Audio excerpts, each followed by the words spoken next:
Well, hello there, and welcome to Waken Games. I'm your host, Waken, and this is the fourth and final playthrough video of the Cosmic Horror Jams games that were submitted for 2025's Cosmic Horror Jam. It's been really great to play each of the games, and it's been really interesting to see how the cosmic horror element have been implemented into each of those games as well. As I play this, the game jam is officially over, so well done for those of you that have got really good results. Hopefully you're really happy. And for those of you that actually submitted something to play, it's not easy at all, so kudos for that. And thank you to the host of this game jam, who goes by the name of Dungeon, or Mr. Dungeon, as I like to call him. So Dungeon hosts a number of different game jam events throughout the year. I will link a few of those in the description of this video, but yeah, please do go check those out. If you haven't seen the 3 videos previously to this one, definitely do go check those out and check out all the different games that are available. Also, if you can like this video and subscribe to my channel, that would be really helpful in this whole YouTube algorithm mysterious cosmic space. And if you have already subscribed and liked, then thank you very much. So before we begin playing the remaining games off the Wheel of Destiny, I thought it'd be really good to start off with my game, which is called Mother of Madness. Mother of Madness is a 2D top-down investigate and evade multiplayer game, where you and your clairvoyant siblings are trapped in a secret lab, subjects of experiments meant to weaponize an entity from beyond the astral veil. Your mother once endured these same tests until she vanished. Now her voice echoes through the dark, calling to you. Work together to find her, if she can still be found, but beware, what you awaken may not be your mother at all. So that's the story. I can talk through the rest of the detail while we play the game, but one part I really want to highlight is the player feedback. If you have played this game, then I would love to get your feedback. If you could just spend a couple of minutes filling out this online form via this link here, that would be really appreciated. Your experiences and thoughts would definitely help steer the direction of where this game should go. So thank you for that. So, without further delay, let's move into the void of the remaining games of the Cosmic Horror Jam. Scribbles of Madness for Mother of Madness. That's the game we're going to play. Begin. Okay, subject's name. Waken. That's me, in case you didn't know. Director's notes. The subject, along with its surviving kin, manifests the same unsettling clairvoyant resonance once observed in the mother, before the mother's inexplicable disappearance. We have granted the subject in kin limited access to the lower lab, and act not without peril, in hopes it may establish communion with their mother. I am convinced this communion may serve as the key to harnessing the presence that has become entwined with Mother's essence, a being neither wholly separate nor entirely her own. Until my observation of this communion is complete, all personnel are forbidden to engage the lower elevator. Summary. Further experimentation is required, yet I am increasingly certain that, with the proper conditioning, the subjects could serve as a vessel, perhaps even weapons, through which Mother's other self might be directed to our purpose. So let's go for it. So we are the siblings, and we are tasked with finding our mother in the hopes of rescuing her, but obviously this lab has other ideas. So I'm going to host the game, and I'm joined by my very helpful, very supportive wife, who's going to join anytime now. There we go. Hello. There she is. She's walking around. There's us too. Grand. Cool. Okay, so as you can probably see, this is very similar to games like Among Us, with the lobby kind of area on the rocket ship. So it's got similar vibes to that. I kind of wanted to essentially make a Among Us meets like a Phasmophobia type game, really. You're all working together against the ghost enemy, similar to Phas. So you're all kind of like co-oping against the ghost to try and work out what the ghost is. There was a similar aim with this game, really. The idea was that you were going to use various abilities in order to locate the specific room that your mother is in, trigger a hunt, evade the hunt, and then you win, essentially, once you do that a few times. That was the idea for the jam, and this was really to test the various ideas of a lobby situation in a multiplayer game. So that's my ideas, really. All the art and everything that you see here, none of that has been generated by AI, proudly. I proudly say that all of this has just been done by me within the 2 weeks. And yeah, very proud of that. As you can see, it looks like it's been done in 2 weeks. And that's because it has. So yes. Anyway, this is the lobby. As the host, I have the option to start the game. So let's do that. And this is immediately where the wife and I get completely murdered. So the wife is just going to follow me around. And the game is not complete. So Mother will essentially just be on the move now. So she is technically hunting. But obviously, you know, an unfinished game. There was meant to be other sounds, footsteps of her, you know, sort of like banshee screams and all those kind of things was meant to be present. But unfortunately, it just ran out of time. Overscope is a real thing. So, yeah. Line of sight's very important in this game. So if I go around this corner, you can see that my lovely wife disappears briefly. So I'll try that again here. There we go. Same with the ghost of Mother. Is she can obviously not be seen or hide, should be hidden. There she is. Run away. Run away quick. She's coming. I always find when I was testing this, it was always the way she would immediately just spring up on you from like a door. So I did have a little bit of should we say scary feelings around doorways on this this game. She's still following us. We must quickly run. Let's hide in the main central lab area, and hopefully that keeps her away. So let's go down here. That's it.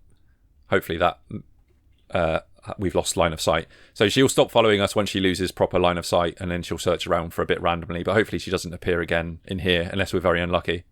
But you can see this is one of the main central lab areas. So you've got a few like workbenches, various like what they called like fume cupboards. This is kind of like the bedroom area. So this is essentially where you and your siblings, as part of like environmental storytelling, would have lived for a little while the lab kind of made studies on your you and your siblings and like your special abilities. So yeah, this was one of the different rooms. So let's just be very careful in these corridors. Let's go up to the scan room so you can just see a different environment. And we will be very careful not to bump into Mother. So this was kind of one of the full body scan rooms, as you can see. Some of these glass panels here, they're viewable as well. So what the wife could do is actually go around on the other side. She'll disappear for a moment, and then through the other side of the window, the wife should be visible again. And there she is. Yeah. So the idea with that is, obviously, like, you guys can see each other. But also the ghost can see you as well. So, and determine your location and go round and, you know, try to kill you, essentially. But, yeah. Ah, there she is. We need to run. I think what we'll do, we'll evade and then we'll stop playing. Quick, run away. Let's go all the way around this side.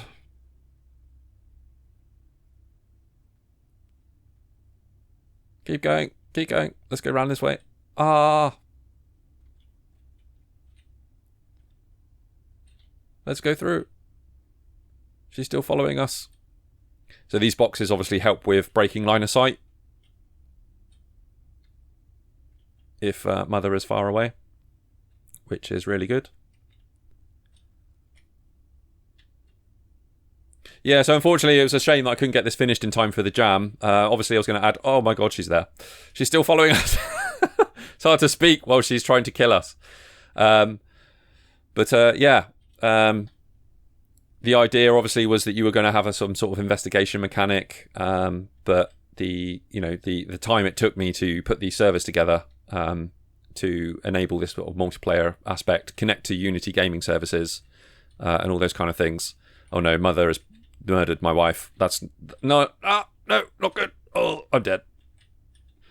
Damn it. And there you go. That's basically the end of the game. She killed us both. So I've now just become a shade of myself, as you can see here. But yeah, as I was saying, this game heavily relies on the Unity gaming services, which was really good to learn and figure out various challenges around sort of setting up a multiplayer game with that aspect. So it's definitely something I'm going to take forward and learn some more. and hopefully develop into a sort of more of a fully fledged game that's at least finished, which is definitely my next plan. But yeah, I was really, really proud to put this out there, and get some sort of like multiplayer based system working at least, so that players could join, host, set up private games, and just walk around together and explore. Just doing that alone was really quite a big achievement for me, considering a lot of the Unity game services side I was very unfamiliar with, so it's been really good to learn. But yeah, so that's Mother of Madness, and yeah, thanks for watching. Brilliant. Okay, so moving on to the wheel proper now, let's give a spin of the Wheel of Destiny and see what the next game is to play.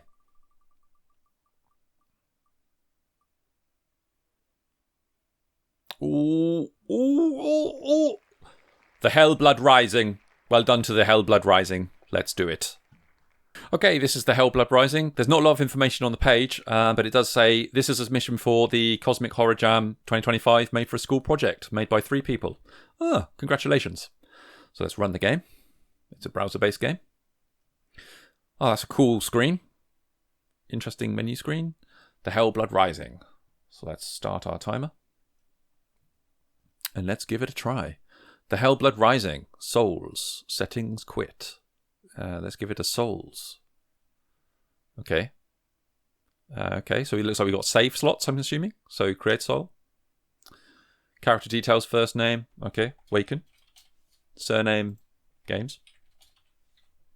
Class, cleric, mage. What do I tend to be when I play things like Diablo or things like that? I tend to be starting off with the mage. I like messing around with spells and all those kind of things. So I'm going to pick mage. Points remaining. Stats panel. Can I put this right up? Is that a slider bar? No. Okay. Oh. Intelligence. Can I just add so much more to my intelligence? So points remaining going down. Okay.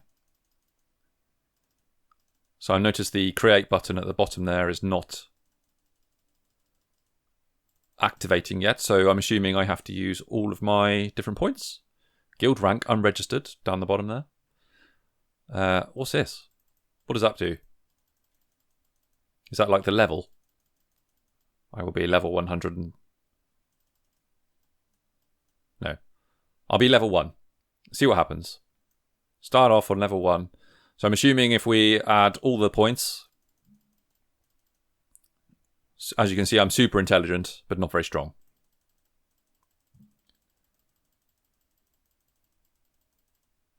Okay, so I'm just going to use up all the different points remaining. So we have mana, speed. Let's just make me very fast. Lots of mana, obviously, because we're a mage. Usually, like, the mage type characters within games require a lot of intelligence and mana. Could be wrong. That is an unbelievable amount of points to use.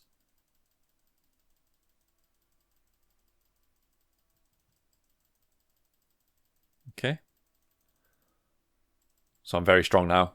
Lots of mana and lots of speed. Okay, we've used up all of our points. Brilliant. So we can create.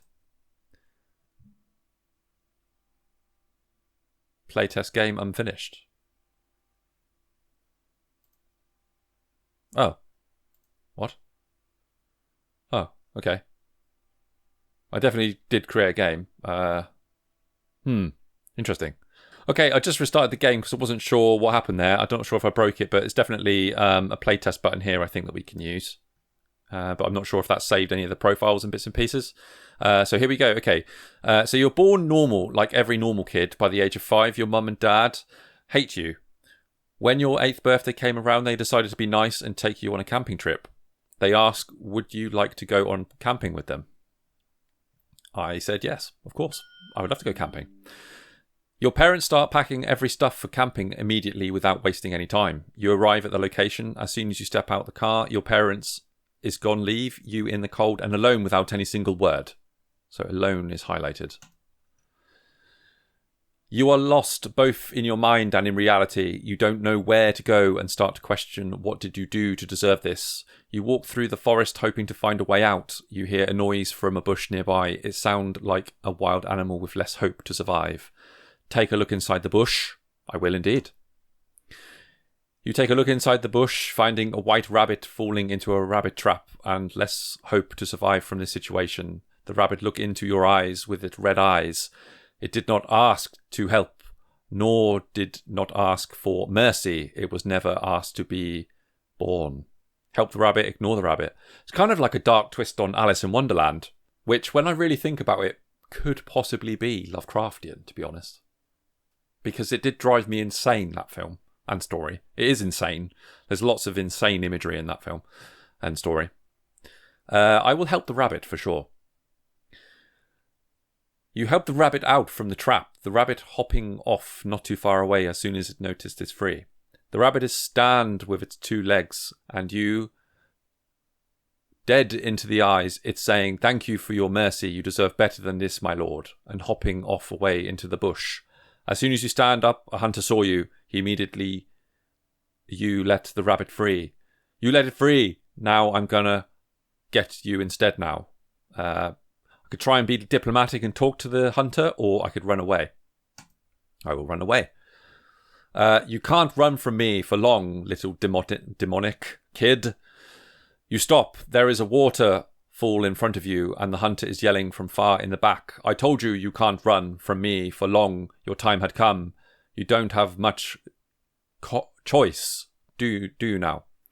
So I think some of the grammar and some of the spelling, I think it just needs a bit of a review.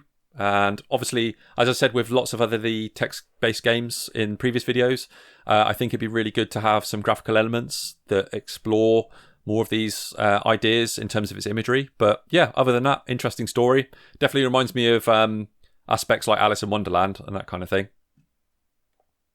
I will stay and accept my destiny or jump into the waterfall. I'll do that.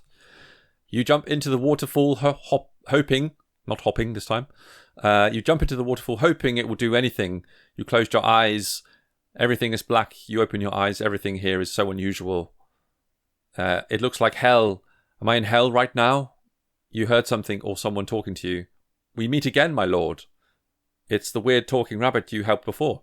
Yeah, it definitely feels like a bit like Alice in Wonderland, especially with the rabbit. But yeah, I'm going to leave it there. Yeah, interesting game. Definitely interested to see where that goes. As I said, it definitely would be really good to get some graphical elements in there, some sort of artistic, just to help convey some of that imagery. But yeah, really good. Nice. Well done. Okay, so that was the Hellblood Rising. So let's spin the wheel for the next game. What's it gonna be? Oh! Hadopelagia. Well done to Hadopelagia. Let's do this. Okay, this is Hadopelagia, or Hadopelagia, not quite sure. It's kind of like that what Ronald Weasley Harry Potter thing, isn't it? It's not Leviosa, it's Leviosa. Yeah, anyway, sorry. But okay, so Alethea Station is Acrine Science's premier state-of-the-art research facility, found 100,000 feet below the ice plains of Europa. This underwater station aims to study the vast subterranean oceans of the moon. You are a repair technician sent to fix a malfunctioning transmitter and to discover the reason for the communications loss. And then it says in big letters, please read, which I think just consists of warnings. Okay, that's fine. Controls, WASD to move, mouse to look, space to jump. Okay, left control to crouch. Okay, cool. So it looks like a first-person type game from the controls. E to interact. Tab through the infantry. 1, switch to hands. 2, wrench. Switch to flare gun. Okay. All right, we'll see what we can do. See what we can pick up. Let's run the game.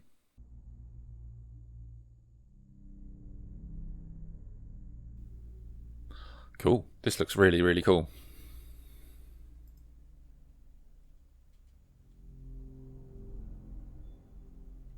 Great audio. Sounds really nice on my headphones.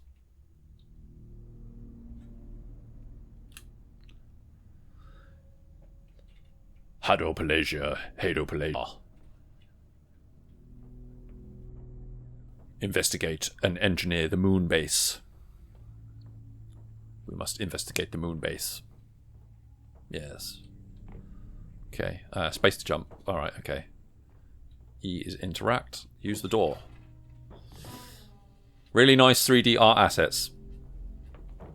I'm seeing a lot of these 3D games at the moment that kind of have this lovely, kind of like retro looking graphics that's, you know, kind of like beaten up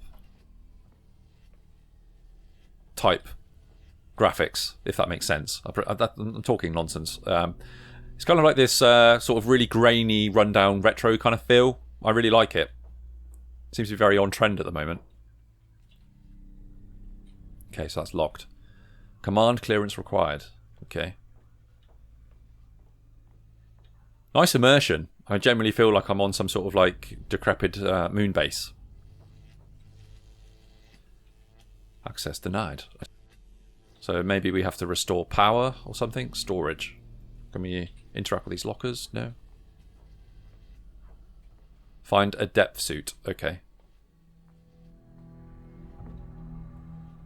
Does that mean we have to go under the water? Locked. That generally looks like you've tried to keep something out.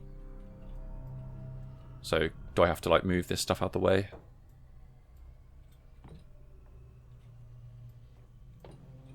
Can I move this baton thing? No? Okay. What's that? Pick up oxygen tank, definitely. Ah!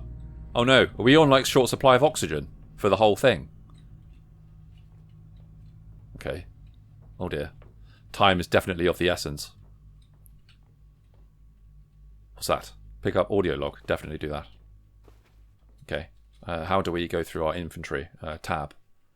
Oxygen tank, audio log. Play. Damn. My hand still hurts from the console earlier. Jamie... wrapped it. Anyways, Butch said Eliana stopped responding when she was working at the transmitter. Gonna go out there and see what's up. Okay. Butch said Elena stopped responding when she was working at the transmitter. Gonna go out there and see what's up. Okay. Really nice audio. Great dialogue. Great voice acting there. Use door. Ah, depth suit. Is this the depth suit?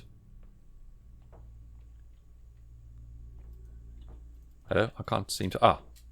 Jump. Can I jump?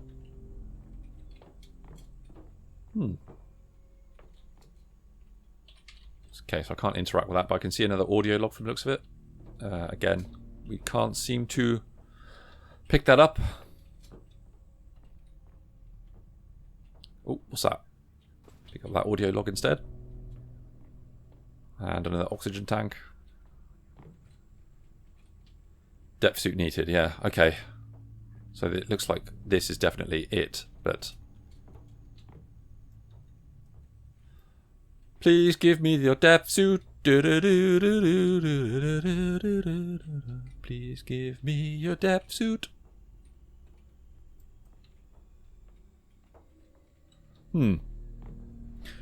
I don't know if I'm doing this correctly, but that to me looks like a suit that is designed to go at deep depths, and I can't seem to pick it up or interact with it.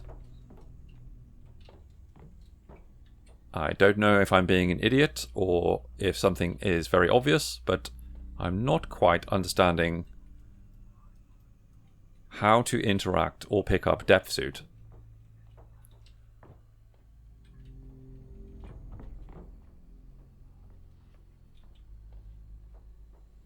Is this something I can interact with? No. No. Okay. I'm assuming everything that is interactable comes up with this kind of green text saying either interact with it or... Ah, another audio log. Let's go for it. What other audio logs do we have now? Butch. Case stuffed opening. Gotta fix it on Monday. If you need to get in it before then, just remember what I always say. Fuck shit up. Company will pay for it. He must get lots of Employee of the Month awards for that type of language. Still putting together the pieces. It just happened so fast. The experiment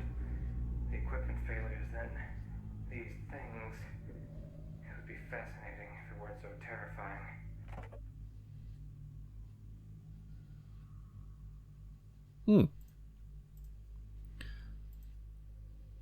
Yeah, really good actings. Very, very good actings. Yeah, I'm overly impressed with the atmosphere and the kind of immersion that you've got here. I really want to find out what's through the door. Really want to find out what is through door number 3.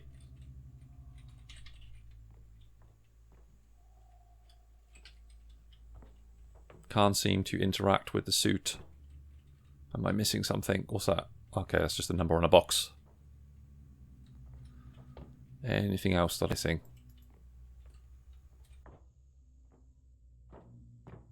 Oh, it's like some sort of like invisible wall here, so I definitely think that's not it. Okay. Clearly, we are missing something. Is there anything on this shelf here? Anything in the ceiling? Nothing there. None of these lockers are interactable at all. No. Do I have anything in my inventory that resembles anything like that? Acquire a depth suit to be able to withstand the pressures of an Eva. Okay. Okay, that is definitely a suit. I think I'm all out of luck on this one. I just tried to download the latest version of this game as well, and I'm just kind of stuck on the menu screen. So, yeah, I really don't know what's happened, unfortunately. But I'd love to have played that because it seems that everyone else on the submission page has commented and just stated how much fun they've had with this game. So, yeah, I'm kind of gutted I haven't really got to experience it in this time frame, but well done anyway. I'm very intrigued. I'll definitely keep revisiting this page and just seeing if another version is available that I can play. So, but yeah, well done. Very intrigued. You've got my attention there.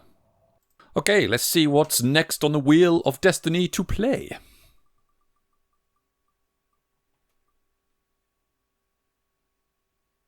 Oh, it's right on that border every time.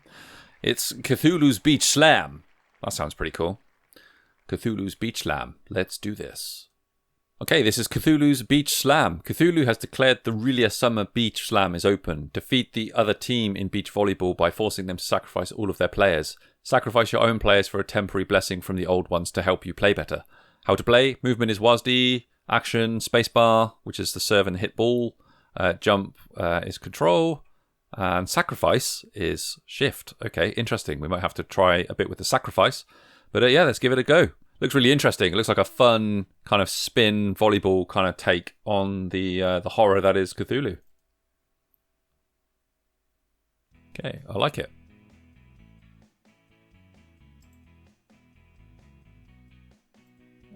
Looks like no full screen. Okay, that's fine. We can just play it like this. Nice. Okay, Cthulhu's Beach Slam. Start game. Oh, so I'm guessing we're purple.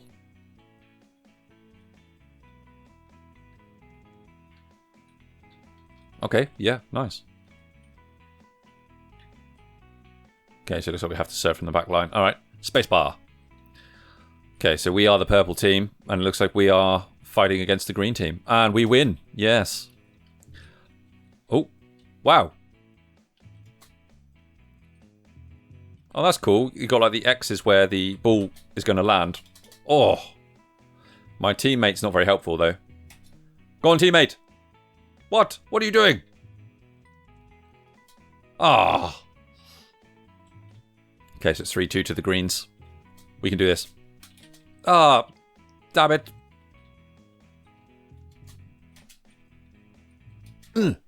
Yay. Okay, so what are we? 4-3. We could still pull this back, guys. Let's go. This is a really fun, bright kind of game. Ah, Team 2 wins. Damn. Let's try again. We have to at least win like one game, I think. Yeah. Really like the pixel art, the bright colours. The music's really nice. Yeah, it's good. Oh. Oh. What a game. Damn it. Ah, I really like it. It's good fun. Come on, we can do this. Oh. It's like a kind of a interesting environment that I'm in here. I can see that there's a kind of a Cthulhu giant tentacle creature in the back. Maybe that's Cthulhu refereeing the game. I need to try and work out what the shift button is. See what the sacrifice button is, isn't it? Just get this over. Yay, look, there's Cthulhu at the back there. Ah, that's awesome. Okay, 3, 4.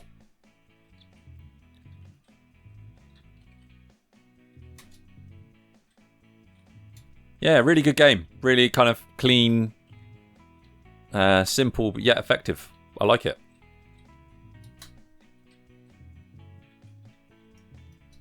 Go, go, go. Okay, let's try and work out what the sacrifice button is now, which is shift, I think.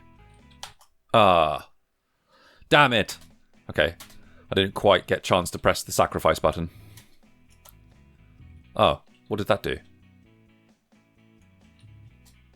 Oh. I think I just sacrificed a life and I think I've got like more power on my volleys. So I'll just let the last little sacrifice bit go down. Yeah, so I lost a life, but I can hit the ball harder, is what the sacrifice seems to do. Ah, teammate, come on! Go!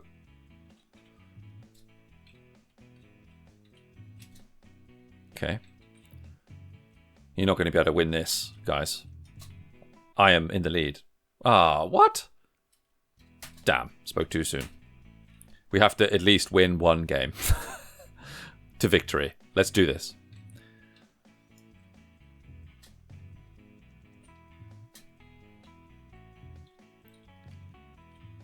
I wonder if this really happened in Call of Cthulhu, it just never was recorded. It would make much more of a pleasant story. Ah.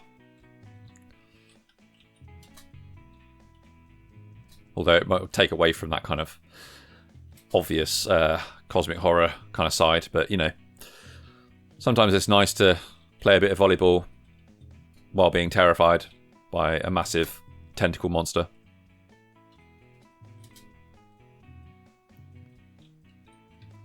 Oh, come on. Teammate, what are you doing? What are you doing, teammate? What are you doing? They're flashing us this game. I can't work with this guy. This guy is not... Oh, okay. All right. Yeah, you yes. All right. Well done.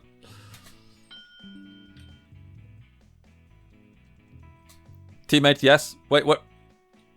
Yes, okay. All right. Yeah, he's had a couple of good shots. Yep. Oh, that was my fault. That was my fault. I admit that. Okay. We have to win one game, damn it. We have to win one game. Okay, 2-0. They have 3 lives left. And then this is where they start really ramping up the difficulty at this point.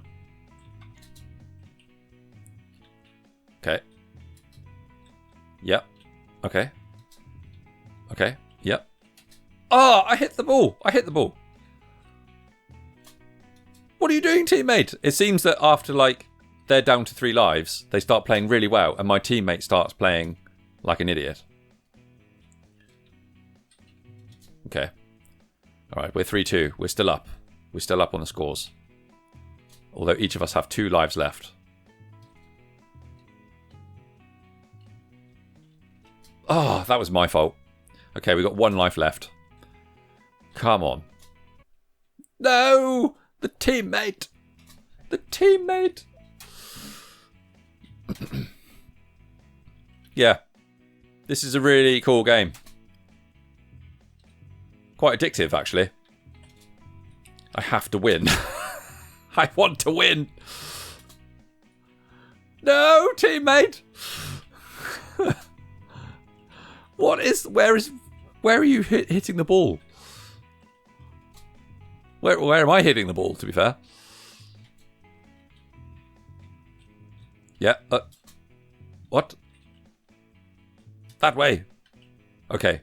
That was a hell of a game. Oh.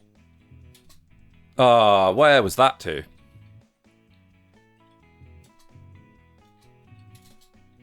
Yay! Okay, they're down 2 lives. Okay, he's going to serve it nastily from there. Yeah, oh, I knew he would. He would surprise us. He'd shoot it in the gap. Oh, okay, where are you going? Alright, you're going to go over there. Come on, teammate, we can do this. We have equal amount of lives. Oh no, they're going to really mess us over, aren't they? Oh, they're not letting us win. They are not letting us win this round. Oh, okay, 1 life left. We can do this. We can do this. Come on. Yes! Yes! I've never been so excited to win before in my life. Oh, that was great. Thank you for the opportunity to play this game. That was very satisfying. Thank you very much. But yes, great game. I'm over time slightly, but yeah, I'm going to leave it there. But yeah, fantastic. Well done. Okay, that was Cthulhu's Beach Lamb. Let's go back to the Wheel of Destiny and see what the next game is on the list, which we will play next. Mass Acres. Well done to Mass Acres. Let's do this. Okay, so this is Mass Acres. Explore a decaying shelter filled with secrets and danger. Collect items and weapons to fend off unspeakable monsters. Hybrid survival horror, hidden object, and light gun arcade style game. Okay, nice. Designed entirely with widgets. This is just a small taste of the game. More content is already planned and will be implemented in the future. Nice, okay. How to play. Look for items in the area and click on them to collect them. Equipped or use items by clicking the icons on the hotbar at the bottom of the screen. To move to the next or previous area, click on the large arrow buttons on the right, left side of the screen. Okay. To attack enemies, equip a weapon from the hotbar, then simply click on the enemy. Bonus effects may trigger depending on where your bullets hit the target. Okay, interesting. The player character's health and action points are displayed at the top left corner of the screen. Keep an eye on them and determine your next course of action carefully. Press escape or P key at any time to pause the game. Okay, nice. A few credits there. So you got your team. Nice. Okay, let's give it a go. It looks like an Unreal game as well, which I'm quite interested about. So let's give it a go. Right. The year is 2525. Societal changes during the 21st century led to irreversible disturbances in the global infrastructure, grinding international trade to a halt. For a brief time, petty criminals held more power than the government, as a culture of looting and rioting became the norm. To counteract this, the government rushed the creation of Project Citadel to protect a small percentage of citizens from the ensuing chaos. Nice. Excellent atmosphere. Citadels, large towering complexes rising many stories into the sky and spread across several acres of land, were powered primarily by an experimental source of energy that could presumably be infinitely renewed. This would, however, prove to be unstable. The sum of all of its effects are yet undetermined. Okay. Okay, so it's kind of like a click-through type game. Alright, so we have a Medibox. What's that?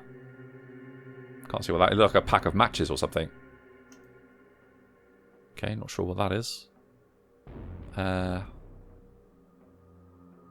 Okay, so the items are kind of like adding to my inventory list down the bottom there. So we definitely have the medikit. That looks like a gun. So we picked up a gun. Okay, so arrows we have left and right. So let's go left. Okay, we can't go left. Let's go right. Okay. So we have 2 Mediboxes. We have something else there. Something else there as well. They look like packs of matches here. Music's cool. Kind of reminds me of like Doom.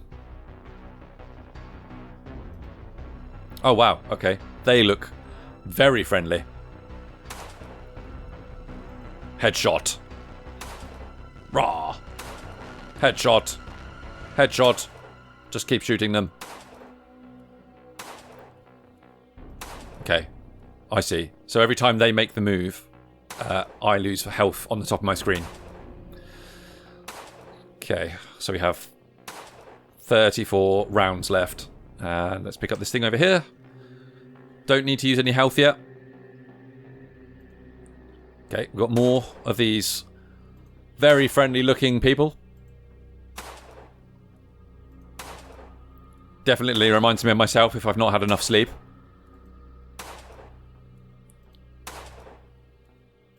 Really interesting artwork. I like it. It's kind of like got this 3D environments mixed with sort of 2D elements. And I'm definitely getting like the arcade vibes, like from those classical kind of like hyper-real games where you get enemies that kind of throw themselves at your screen when you shoot them and things. I see a shotgun. I died? What? Ah. There I am, wittering away, and I'm being killed. Okay, let's try again. Okay, we're back to where we were. Can we shoot these guys? No, okay, let's pick up the shotgun. Can we shoot them now? Shoot! Shoot them! Cool. They look a lot less... They look less threatening than the humanoid enemies, but I think they are taking off a lot more health from what I can tell. I might be wrong, but yeah. Okay. Oh, crikey. These guys are insane looking from close up. Kill them! Okay, we need some health. Okay, shotgun doesn't seem to be working very good there. Maybe it's the headshots I need to do. Die! Okay, he's dead. Come on. Maybe in the heart.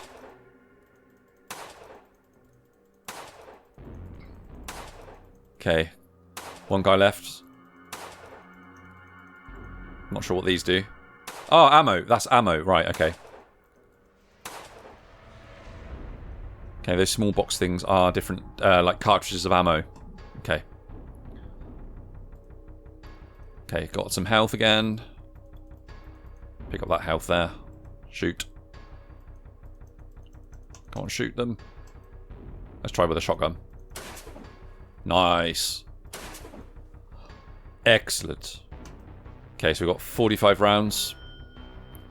Anything we can do around that way? Nope. Okay, looks like we could pick up some more infantry. Oh, we got like what looks like an assault rifle now. Wow, I'm loading up on the old artillery here. Oh, wow. Shotgun. Just keep an eye on my health with something like this. It looks deadly. I think I need a flamethrower or something for these things. Oh! The music and the sounds are really immersive. Okay, keep going. Okay, oh, I blocked a hole. Interesting.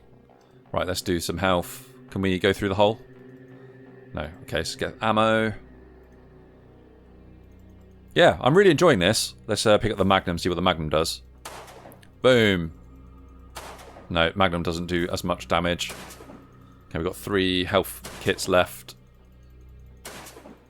Just clicking away.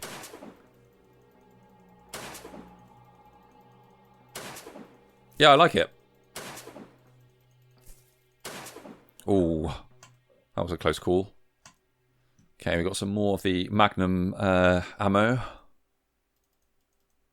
So I think we've gone as far right as we can go on that side of the screen there. Can I enter the wall? Doesn't look like it. There's nothing else around. Interesting. Interesting facility.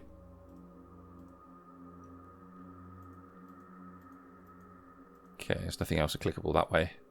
There's obviously the other enemies that I need to kill on this screen. Let's use the... let's use this one, the Magnum. Boom. Boom. Oh, that was a lot of health straight off. Boom. Okay, almost dead. Yay, there we go. Oh, on the screen too. Okay.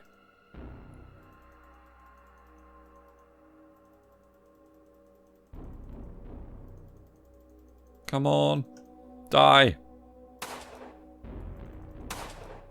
Shotgun. Shotgun. Shoot them quick. Quickly. Shoot them. Shoot them all. Ah, there's a keycard there. Is that a keycard? Okay, we just picked up some sort of keycard thing. Okay. Can we go this way now? No, we can't go left. Okay, so this is where we started. And it seems that all I can do is go left or right at this point. We're just making sure we haven't missed anything in each of the rooms. Okay. Doesn't look like we can do anything else in this particular facility here. What about this one? No. No, nothing else is clickable. Can't go down the corridor. That is awesome music.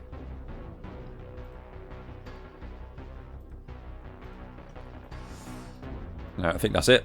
Yeah, awesome game. Definitely really, really well put together. Really original idea with the kind of like 2D aspects mixed with like a bit of 3D, if that makes sense. But yeah, I really like it. It's got like some sort of original gameplay elements in there. Definitely feels Lovecraftian. Music's really awesome, as I said. Yeah, well done. Looking forward to seeing where that goes next for sure. Okay, that was Mass Acres. So let's see what's next on the Wheel of Destiny.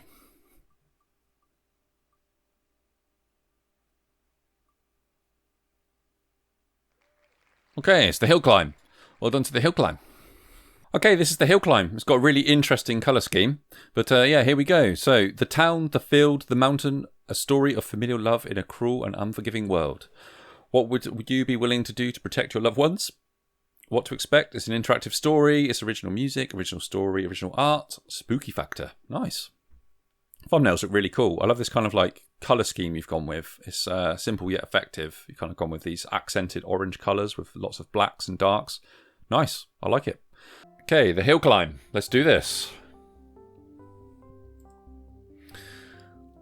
Okay, so this looks like a really, really good menu. Since you were a fetus in your mother's womb, a name was given to you. Okay. What is that name? Waken. Wake up. Waken. Is your name Waken? It is. That's a really quite poignant looking drawing of a little baby in the womb. Waken, this is your tale. Act 1. The town. The field. The mountain. Ah, it's like a really good story, this. Like, really nice setup for a story. The sun sets. The endless hums of nature flow through the streets in the town of Fieldsday. Okay. Okay, so there's a guy working on a field.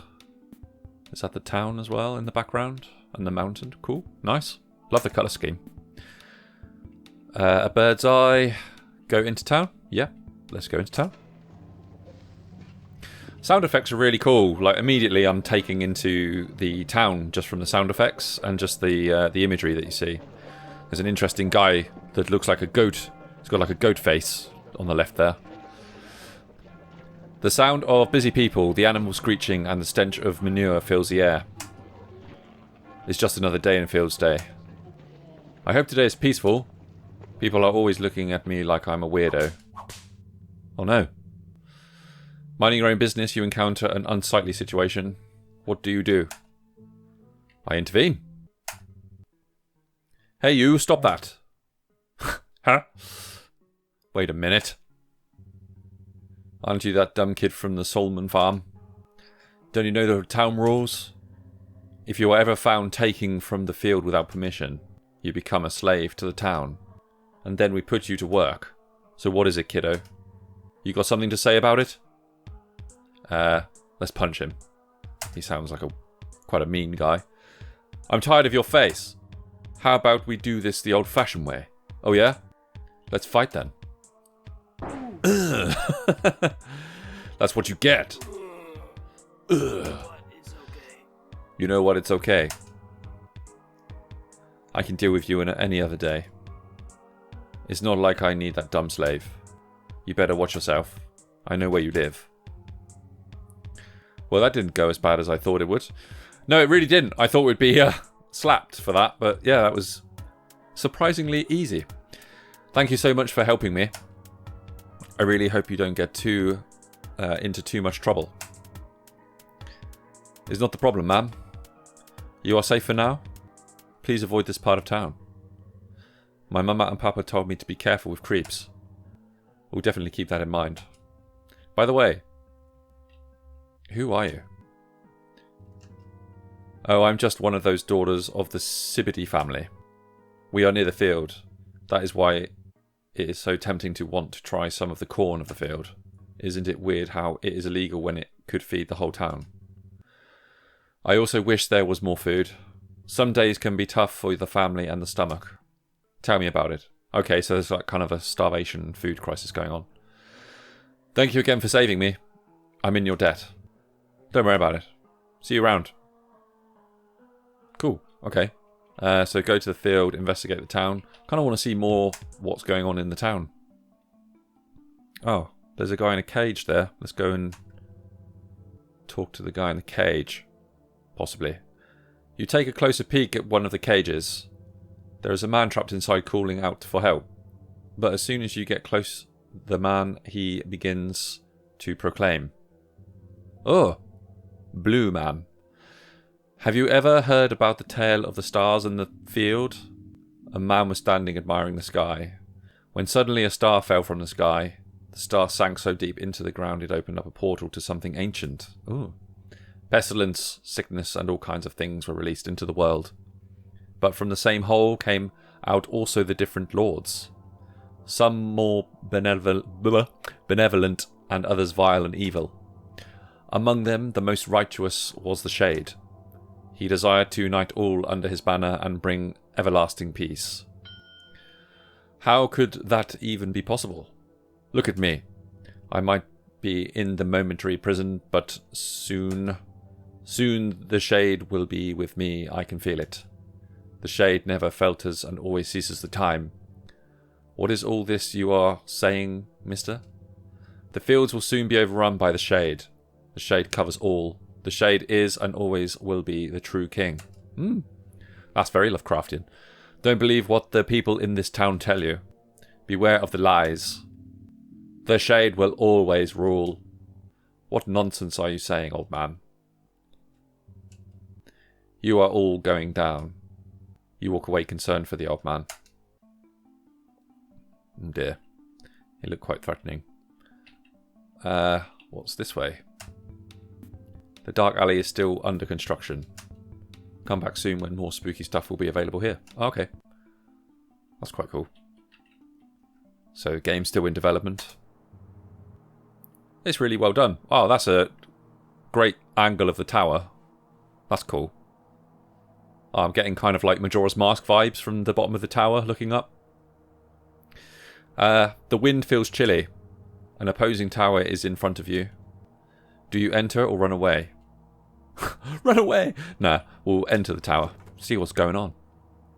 You are welcomed by a rancid stench. It smells of moths and old wood. Not that many people come around the tower these days. I wonder why. Oh, it's a ghost. Excuse me. What are you doing in my residence? Oh, I am so sorry, sir. I didn't mean to intrude. Since you are here, care to talk? I wouldn't mind, sir. I lost my son 2 years ago.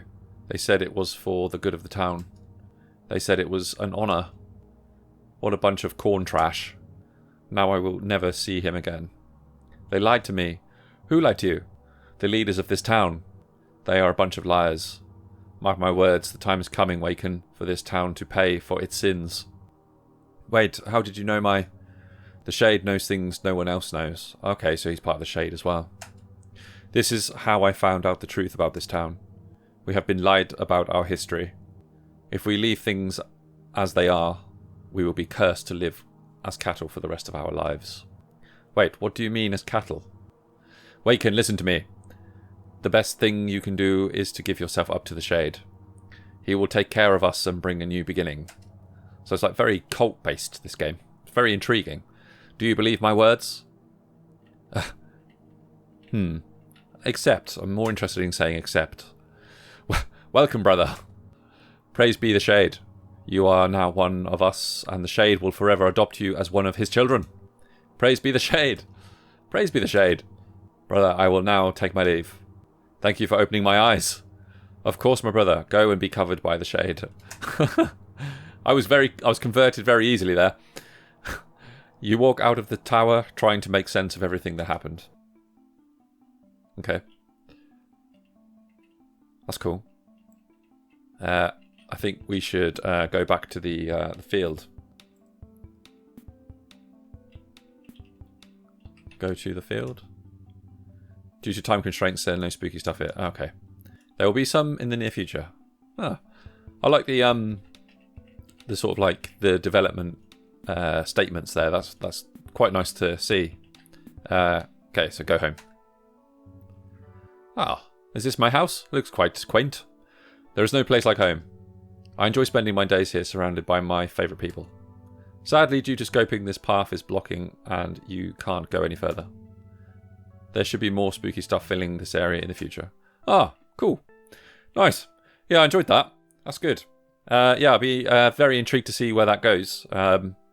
Clearly, it's still in development, and yeah, really well made so far. And yeah, I look forward to seeing where that goes. But yeah, well done. Awesome. Love the pixel art. Love the colour scheme. The music and the story. Very intriguing. Cool. Well done. Okay, let's see what the next game is to play.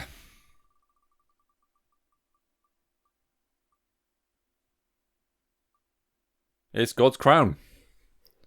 Well done to God's Crown. Let's do this. Okay, this is God's Crown. Cosmic Horrors Jam. So it looks like it's we can download it and play it online as well on the browser. So I think I'm going to stick to the browser. Okay, so the details of the development of this game can be found here. Awesome. Action. Okay, so skip intros, skip tutorial. So that's space, left mouse, pause, select a card. Okay, so it looks like a card-based game. Starting the game. At the beginning of the game, each player chooses a role, draws 3 cards, turns. At the beginning of the turn, a horror card is revealed and each player chooses an action card for their hand. Once all players have chosen their card, they're revealed simultaneously. The player with the lowest score loses the round and collects the current horror card. Okay, so I guess the aim of the game there is to get the highest score per round. Ties. If more than one player has the lowest score for a round, then a tiebreaker round starts. Okay, so I guess the aim is to not be the lowest scorer in each round. Okay. The time players play a turn to break the tie and repeat until tie is broken. Horrors. Horrors are usually one of 3 types: arcane, anomaly, monstrosity. Each type has an icon and colour associated with it. If a player collects 3 of the same horror, they lose the game. Cosmic Horrors. Cosmic Horrors are horror cards that count as all types. Collecting a cosmic horror adds to all 3 type counters. This is really good. Like, it sounds like it's really well designed game rules. Biases.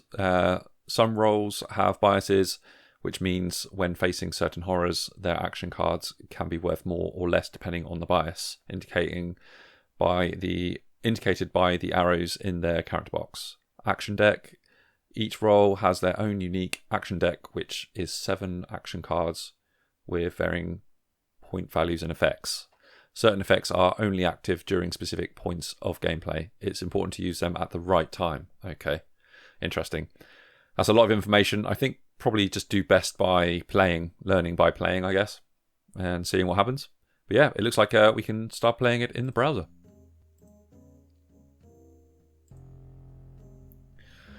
In the darkest alleys of New York City, rumours spread about a card game that can grant wishes to those who beat it.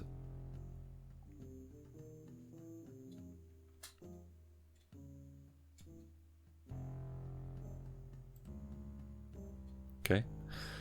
Some were drawn in by the promise of a chance at limitless power. Others just curious if the rumours were true. Okay. Nice. God's Crown. Wow, I love the effects. Nice colour scheme. Choose a player. Each role has their own unique action deck, weaknesses and resistances. Okay. Okay, not quite sure what all of those are, but let's see. Let's go with this guy with the hat. Detective. Okay. Each turn a horror will be revealed. The horror's type is noted in the bottom right corner of the card. Okay. These are your action cards. You will always have 3 in your hand, and the goal each turn is to not have the lowest value of card played. Okay. Yeah. Cool. Your role can affect the value of your cards, noted by the arrow in the top right of the card. Okay.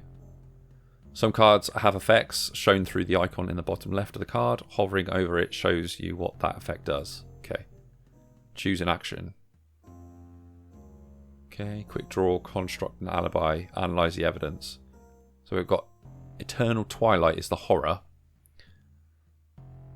So this purple 4, not sure what that does with the down arrow. Construct an alibi, analyze the evidence. Choose an action. Quick draw. Losing a turn adds to your horror counter of that type. Collecting 3 of any horror causes you to lose the game. Okay. So these, are these cards the score? Ironworker is affected by Eternal Twilight. Okay.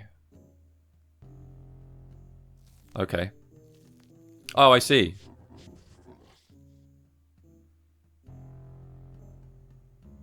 Okay. Yep. Construct an alibi. When more than one player tie in a turn, then a tiebreaker starts. Each player plays cards until the tie has been broken. Formulate a plan. Alter an offering. Really nice effects. Choose an action. What's that say? Grasping Smog. Quick draw, analyze the evidence, deadly intuition. Deadly intuition. Cultist is affected by Grasping Smog. Whispered invocation. Choose an action. Deadly intuition. A reversal effect has been played. This card reverses scoring. If it's played again during this turn, it'll reverse the reversal.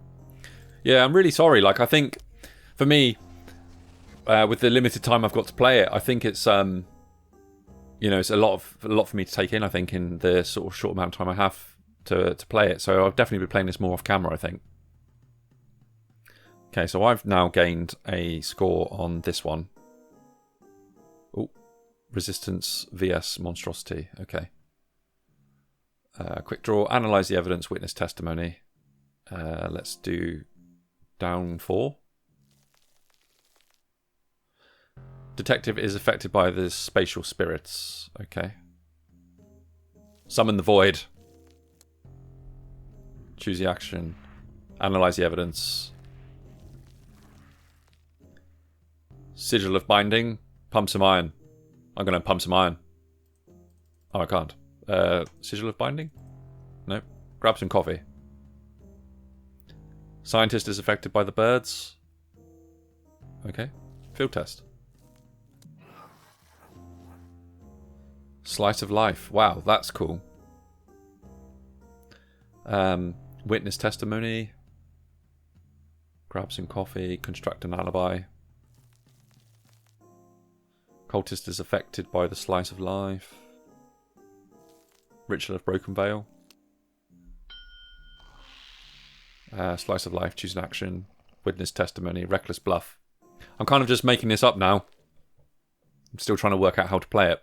Detective is affected by the slice of life.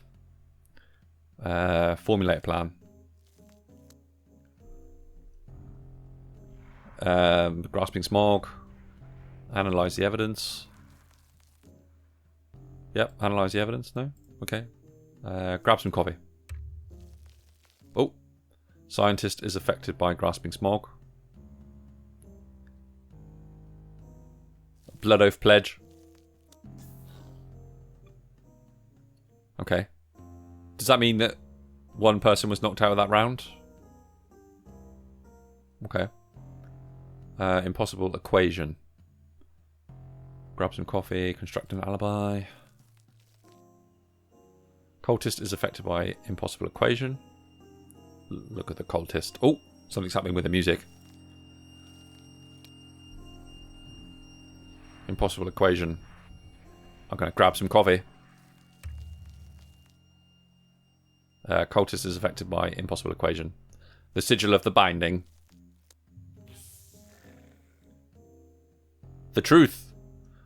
Let's construct another alibi. Ironworker is affected by the truth. Rigging the odds. Witness testimony. Detective is affected by the slice of life. Witness testimony. Whispered invocation. You lose. Yeah, it's really cool. I'm just very confused as to what I'm actually doing. Yeah, I think I need to go back and study that one. I think that one requires some homework and maybe playing with other people that know how to play it, I think, and learning off others. But yeah, I'm rubbish when it comes to picking up stuff like card games and stuff. I have to like kind of watch a few run-throughs of other people playing it just so I can pick it up myself. But it's really good. It's really well designed, really well put together in terms of the artwork, the music, and the kind of like overall juice. It's quite a juicy looking game, especially over sort of the 2-week game jam. So yeah, really well done for that. I think that it's really nice put together, and I think this one actually won, if I remember. Yeah, God's Crown actually won the jam overall, which is really cool. Yeah, so yeah, well done. I'm definitely going to go back and play that one some more, I think, off camera and get good at it, because obviously I need to do it some sort of justice, because it's really well made. But yeah, well done. Awesome game. Okay, let's see what's next on the Wheel of Destiny. Let's do this. Ooh, just crept into the moon's eyes. The eyes of the moon. The moon's eyes. Okay, so this is the moon's eyes. Millions of satellites orbiting Earth's exosphere have made observing the stars an impossible task. Covered in large rings, signals and noise bounce back to the surface, making Earth its own Faraday cage. Humanity, more connected than ever before, remains ambitious. You play the role of an astronomer woken up during brief windows of time between satellite belts shifting down on Earth. Through a collection of interstellar mirrors set up by your employer, you are tasked with surveying space from afar on the moon, reporting back signatures otherwise hidden from Earth. But maybe some things should stay hidden. Oh, that's cool. Really nice opening story there. Little plot. Very good. Thumbnails look really interesting. Okay, let's give it a go. Good-o.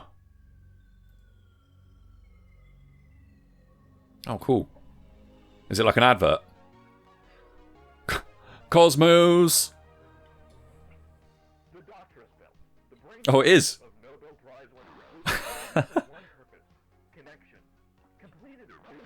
Connection. Orbiting this planet we call home. Adorned in its beautiful ring, this system allows for any mode of contact from nations thereover, unlike ever before. Connection. Rand call. A world without noise. One we know all too well. But what if there was another world out there to tell our story? With the Doctor's Belt taking up nearly 65 million, what can be done in the vein of stargazing? To the naked eye, the Doctor's Belt, with its necessarily dense orbit, can be quite difficult to parse through, even with precision. A long-debated talking point by our competitors, as may be, if Cosmos didn't have a say in things. Co-creators of the Doctress, we at Cosmos have been hard at work bringing humanity a step forward into the postmodern age.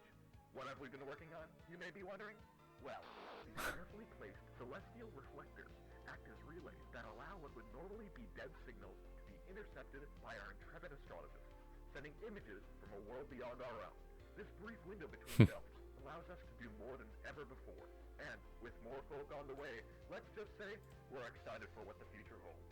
To our brave little moon men, we say, be our eyes. Be our eyes. That was really cool. I really like that. It was very 80s synthwave kind of advert vibes, with like a sort of a really sinister undertone. Yeah, I really liked that. That was good. Okay, the moon's eyes. Apply toggle borderless. So what's toggle? Is that like full screen? Oh yeah. Okay. Yeah, apply. Nice. Let's go. Day 1. Okay, so this must be where we wake up from the cryo sleep. Hello? Okay, so this must be our moon base. We are the moon's eyes. Oh, that's awesome. Great environment. It's almost like I love these kind of like isolated games stuck on a space station in front of like equipment and PCs that I can see here. There's a PC. Can I turn it on so I can use it? I need to turn it on first. Ah, okay.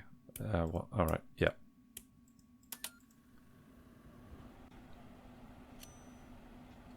Cosmos, the moon and the Earth. I wish it would boot faster.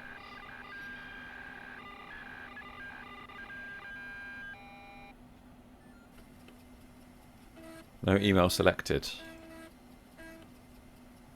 Oh, cool. My cursor's on this screen. That's really cool. Nice.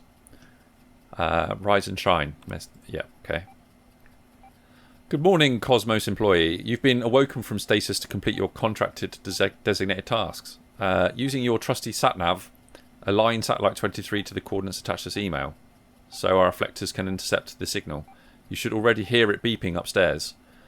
Own in on the signal, denoise it in your editor, and send it back to base. Okay. Cool, okay. Coordinates attached to this email. You should hear it beeping. I can definitely hear it beeping. Where's it beeping? Oh, what's this? Meet your new coworker, sepsis 4. Left to right or it won't turn on.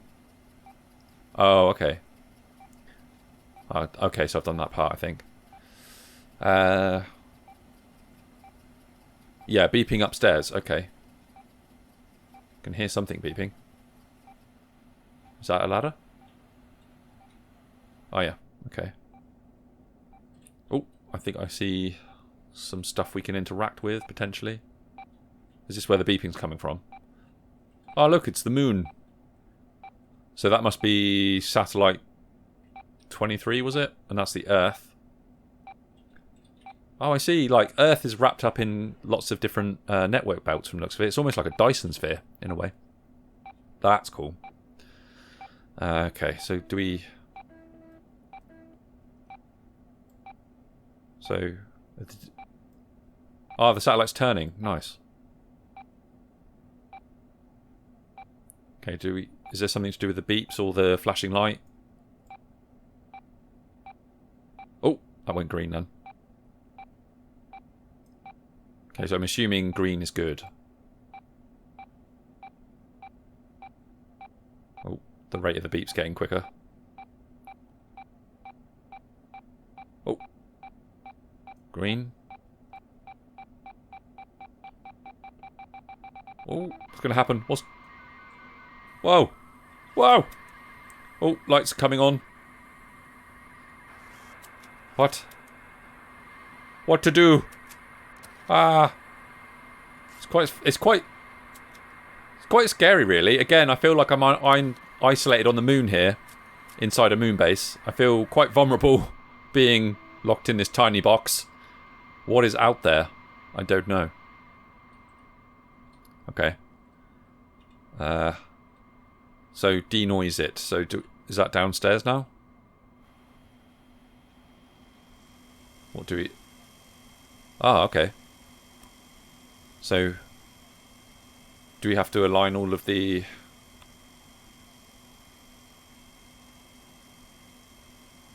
Okay, so X and Y coordinates. Okay.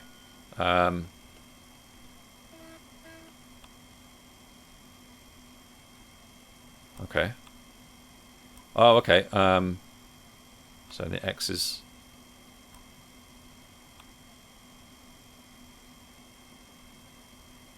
So do we have to centralize everything?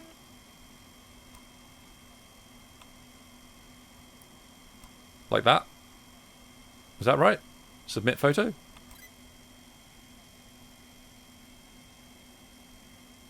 Is that good? Rise and shine? No. Okay. Well, surely we can move everything up slightly.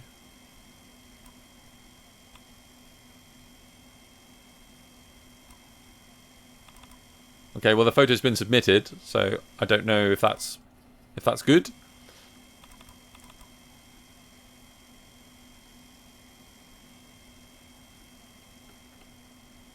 Yeah, is that what I'm meant to do? Owning the signal, denoise it in your editor and send it back to base. Happy hunting. Okay.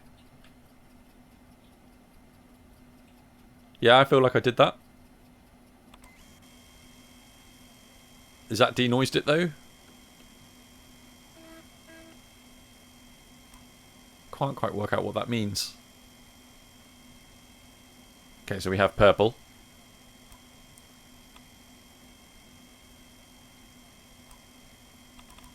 So I can't resubmit the photo in any way. Cool. Okay. Alright. So do we go back to sleep now? I should turn off the computer. Okay.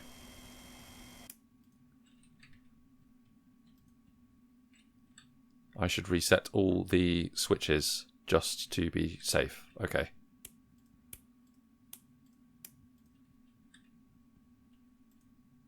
Okay. So that's day one, I'm guessing.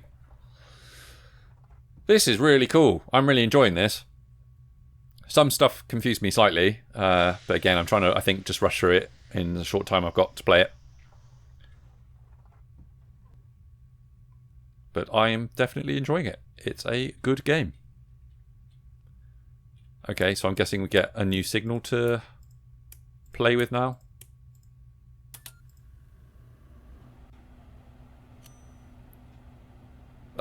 This takes forever to load. It's quite funny. It's like a big in-joke.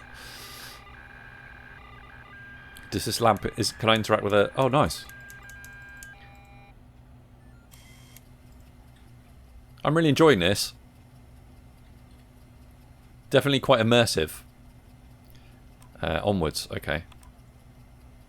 Good morning, Cosmos employee. Your previous work was deemed satisfactory to our automated systems. Thank you for your time, and here's to a better tomorrow. We've attached another signal to this email. Remember, time is key. Please keep terminal... what's that say? Terminal time to a minimum. Emergency generator used to extend employee wake time is prohibited. Okay. Okay, so I guess we just have to rinse and repeat, I'm assuming. So we just turn the signal, align it. Okay. So we have to just try and find the green lights to start off with. Oh, there's one green there.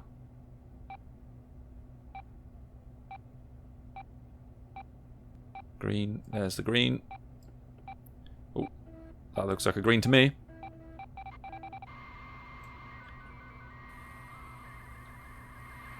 And we have liftoff. Cool. Some interesting noises there. I'm way over time, but I'm really enjoying this. Oh, what on earth is that? Okay. Interesting. Okay, so definitely the red and the green need to come that way, and then the blue. Blue needs to go to the right, and then we need to move everything down to the middle. So can we do that to the blue first, and then the green? Move the green left slightly. And now the red.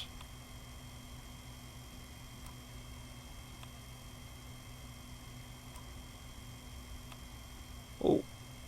Is that aligned? I can't quite tell if that's aligned or not. That to me looks like it's aligned. Oh. Submit the photo. Photo submitted. So we turn off. Go back to sleep.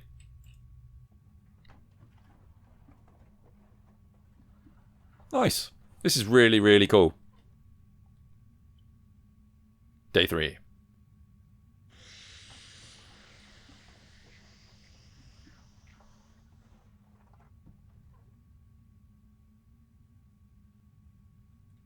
Okay. Turn on PC.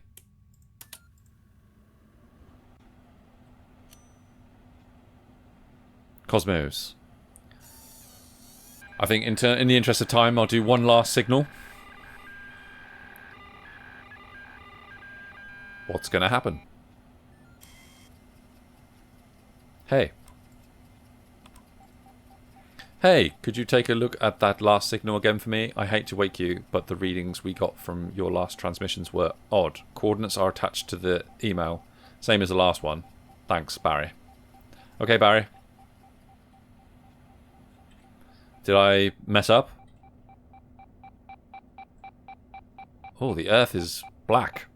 Very dark. Where's the satellite gone? Is it there? Oh, it is. It's just, I think I'm in the shadow. Okay, so we're looking for the green. Green. Green.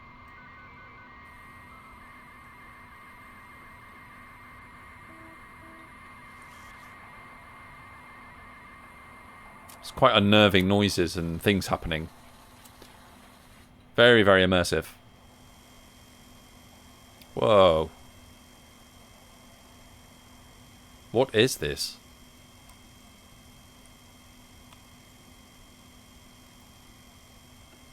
Is it a giant eyeball?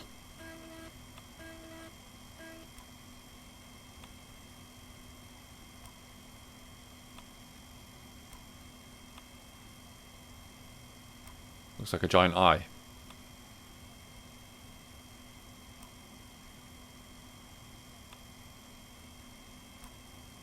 Make the blue go left, right a bit. There we go. Is that right? Yep, there we are. Submit. Okay. That's a very different photo from last one.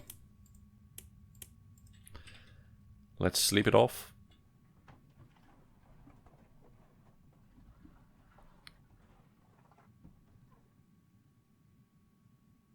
Day 4. Okay.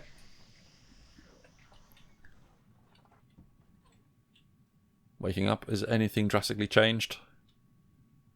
Let's turn the PC back on again.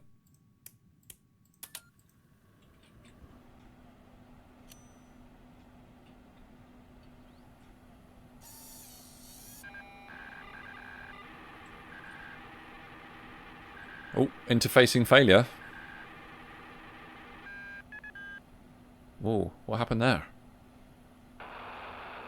Oh. Oh, crikey. Observe signature. Whoa, what's going on? What is going on? What is happening? Whoa! What the hell? Oh my god.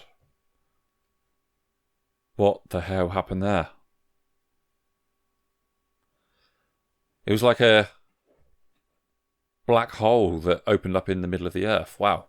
That was cool. I'm glad I kind of stuck around for that one because I just really wanted to see what happens, and I'm glad I got that on this recording. So yeah. Awesome game. Really fun. Enjoyed that a lot. Very immersive. Had a lot of style to it. Yeah, really like the kind of opening 80s cutscene with the advert. Yeah, really good. Well done. Okay, let's go for another spin on the wheel and see what is next to play. Loom. It's Loom. Let's do it.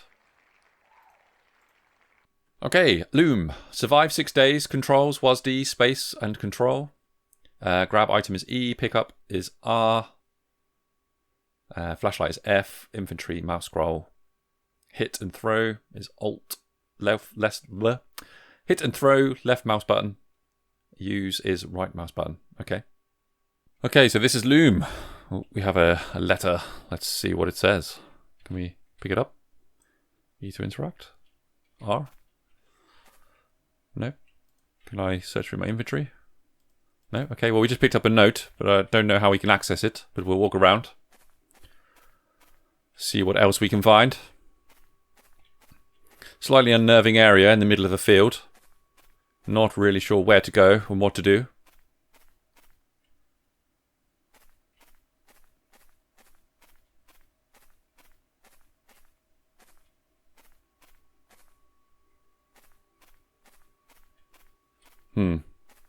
Where to go?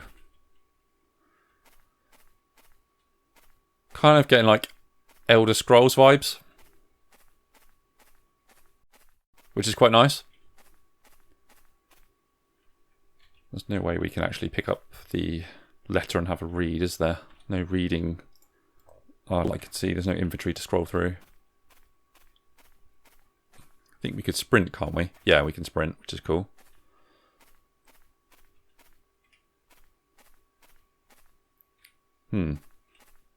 Oh, a tree. Hello, tree. Can you point me in the right direction, please? Where do I need to go, tree? Please teach me. So it looks like at the top left corner there we have hunger and sleep, which look like they're going down pretty quickly. That's quite scary. Do we need to find food and a bed? Wonder if there's any more notes we can pick up. Hello? Is there anyone out there? Anyone? Anyone at all? Can someone point me in the direction of how to win the game? Hello? No. So there's nowhere. That's an invisible wall here, so I can't go any further than that way. Really nice pixelated like assets, like grass assets. It's quite a simple and effective way of making grass and making fields. Nice open areas. It's really good. Oh, I can toggle flashlight, can't I, as well? I'm in the dark. Hello. It's a different tree. Okay. Not seeing any other items.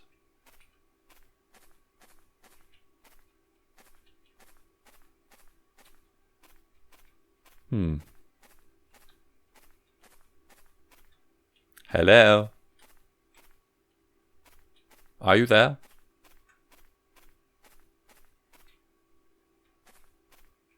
Anyone?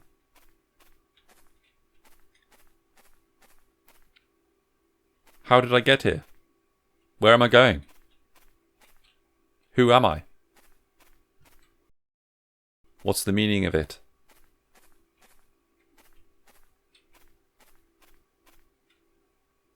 I don't know if I'm going in circles or... Is it easier to just walk in a straight line? No, because I'm going to walk into a tree trunk. That's not a good sign. Ah! Hello? Red sky. Wow, this looks pretty sweet.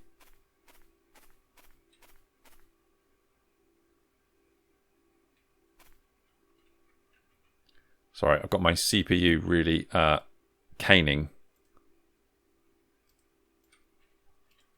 Yeah, this is really caning my CPU, I can see on my stream. So I'm hoping this comes out all right.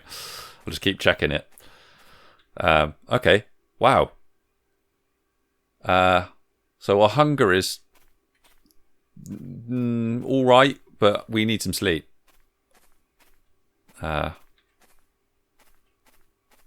Wow,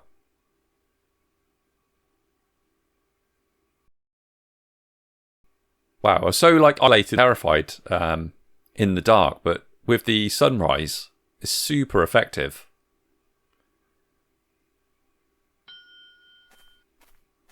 But, not entirely sure where to go. I think I've just hit another invisible wall. Oh, getting dark again. Oh, I think I might be dead.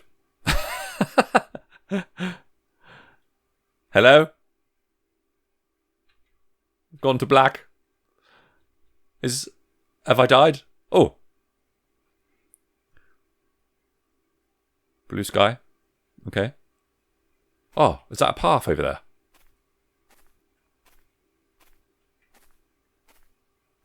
Okay, so we've got to a kind of an open road area.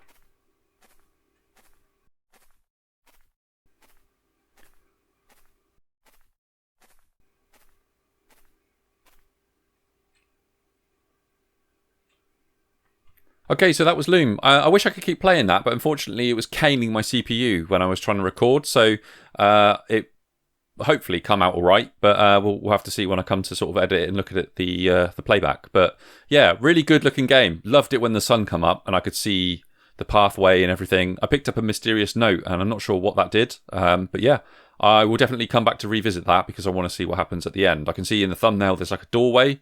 Obviously, where I was walking around, it just looked like I was in the wilderness. But yeah, really, really intrigued to see where that goes. So yeah, well done. Wish I could play it more, as I said. Okay, let's see what's next on the Wheel of Destiny.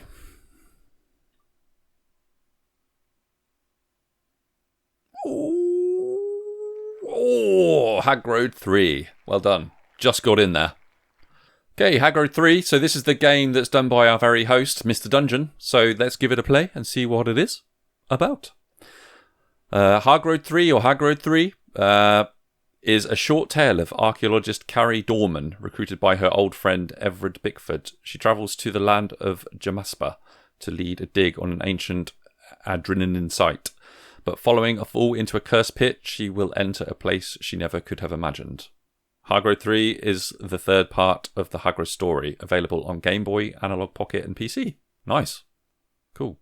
Okay, controls A and Z is jump and interact. D-pad and arrow keys to move. Okay. Okay, cool. Cosmic Horror Jam. Press start. To Carrie Dornan from the Everett Bickford. I am writing to you in hope that you shall work for me. Recently, I have funded an important dig in the Adrenan Peninsula in the land of Jamaspa. I would like you to lead this dig for me. Kind regards, your friend Everett. Nice pixel art. It reminds me of Pokemon, like the Game Boy version. Everett, I had not seen him in such a long time. He was a dear friend, I accepted. 2 months later, I was at the dig site. My name is Carrie Dorman. This is the story of my discovery. I had only been in Jamaspas for 5 days when I fell into that pit. All I saw was darkness for a time, but then my eyes opened. I had found myself in an ancient adrenaline chamber. I was not alone. I was welcomed in that chamber by a strange effigy, similar to those found in other historic sites.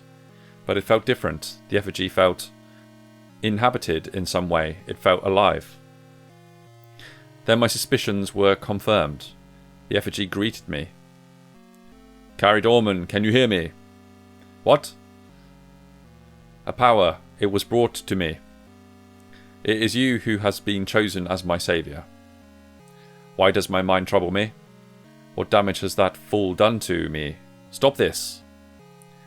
I am real. I am Adraz. Adraz, maybe? Not sure. My pronunciation of all of these different characters is terry bad, I have to say. I have been trapped here for thousands of years. You must help me. Stop.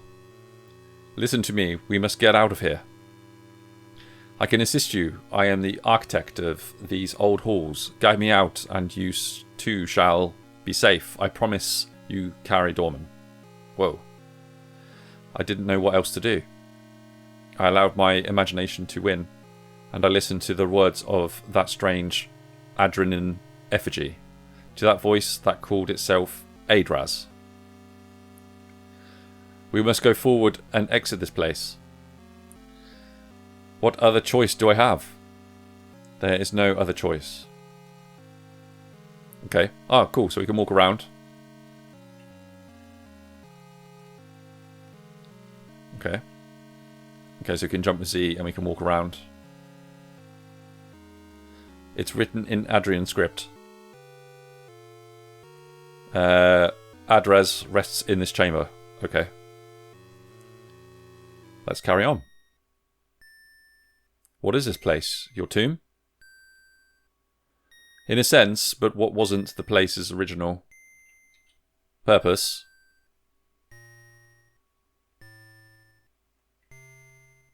How do I get down? The ladder. Is it even safe to use? It's ancient. Do you question my ability to build ladders? I assure you, it is safe. Climb down. Okay. Cool.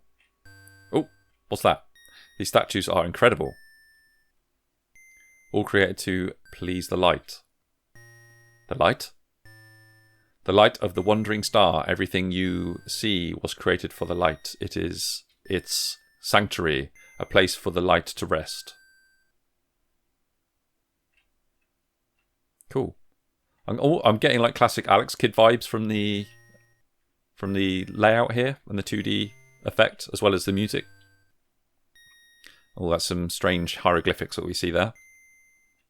What does that mean? Even I cannot answer that one. It's really good. It's definitely got like mystery and intrigue. This place is cold. I have forgotten the feeling of warmth. The light demands these bitter halls. I never questioned it. I just did. Whatever he asked of me, I listened. Oh, don't want to fall. Might break a leg or something. Statues are quite unnerving to see. Okay. It's like mysterious piles of something. Who are they? Either one of the builders of one of the unfortunate ones spat out by the light's maw. Spat out? Food. This is an altar of the light. This is the light's dinner bowl. They belong to the dust now. They are gone. Oh, okay. So is that like big piles of skulls? Okay. That's quite scary.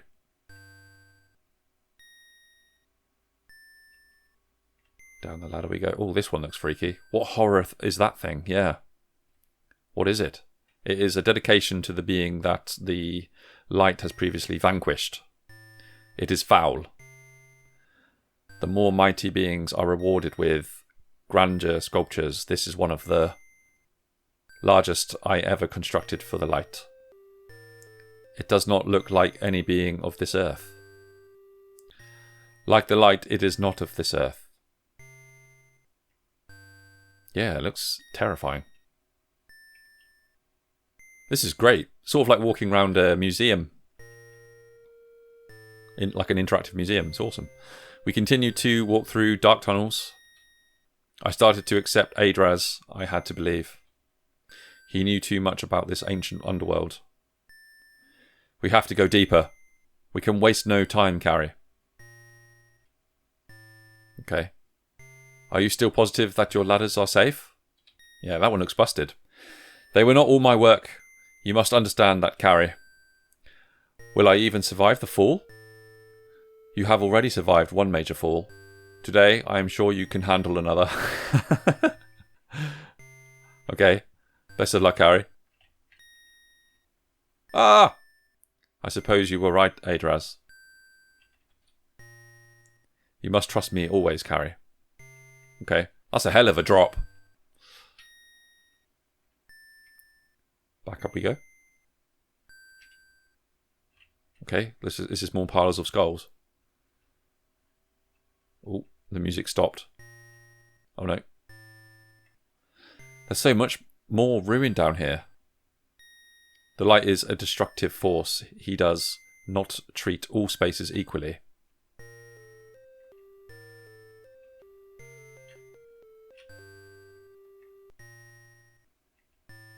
Okay. Oh. We are getting closer to the light's domain. We must be strong. Do you understand? Uh-oh. Am I about to like hit like some very scary boss or something? Are you ready, Carrie? Yes.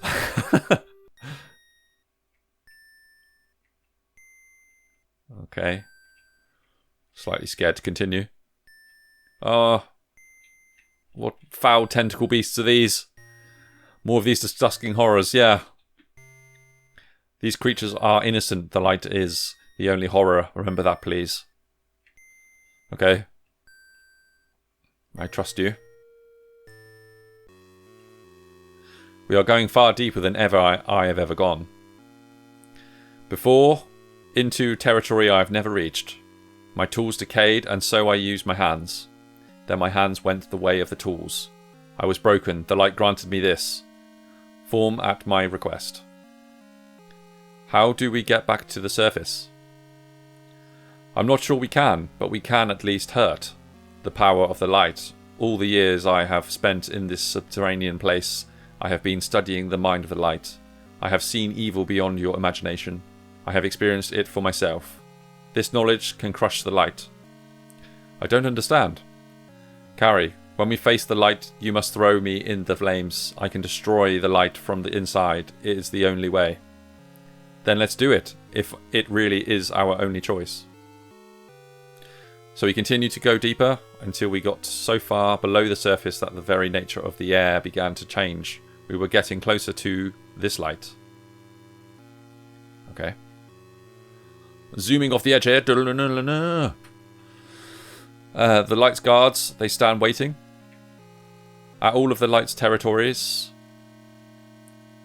they are like nothing I have ever seen before. I had the same thought when I first saw them. They are powerful beings. Okay.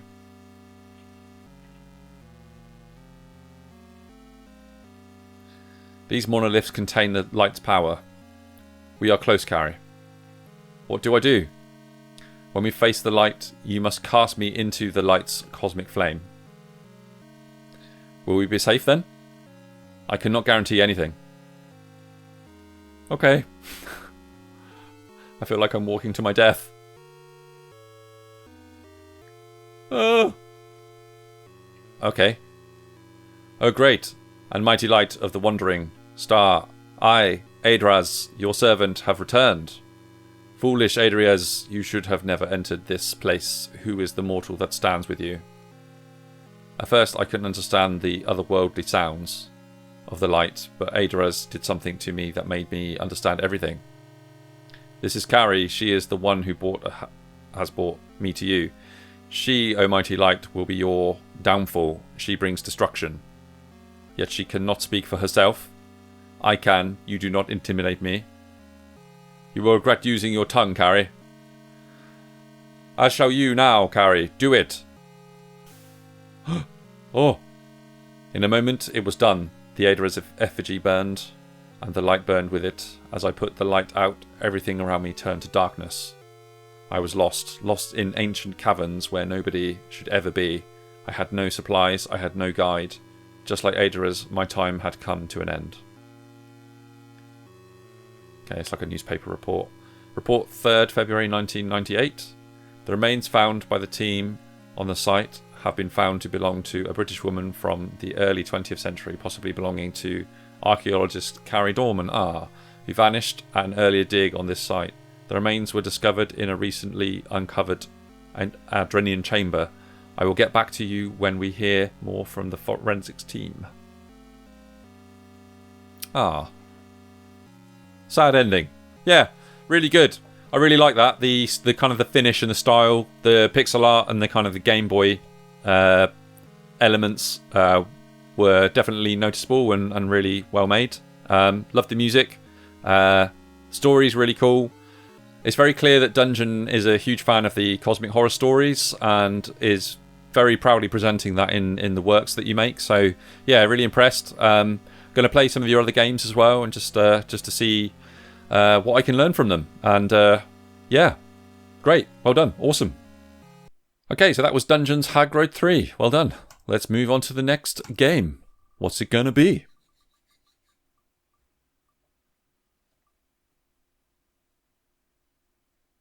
Beacon of Madness. Welcome to the Beacon of Madness. Okay, here it is. I keep dreaming of a tall lighthouse illuminating the night with its oddly luring colour. I'm going to take a look by myself. Whatever happens, nothing will hold me back anyway. So this is the submission for the Cosmic Horror Jam. Nice. Control, WASD to move, or arrows, and the mouse to move the camera. Bump into things that you want to interact with. The camera is free, but you move like you're on a grid. Oh, okay. There's 2 endings to explore. Good luck. Okay. That's my first game with Bitsy 3D. Okay. Never heard of that engine before. Interesting. Color scheme looks really cool. Thumbnails look really cool as well. Yeah, awesome. Let's give it a go. So yeah, ones need to move. Okay, nice. Beacon of Madness. Good music.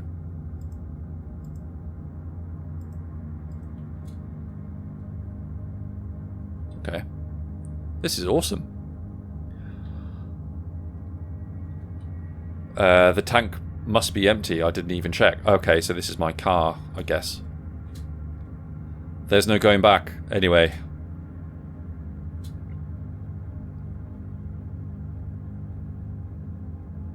I can't go back. It's calling me.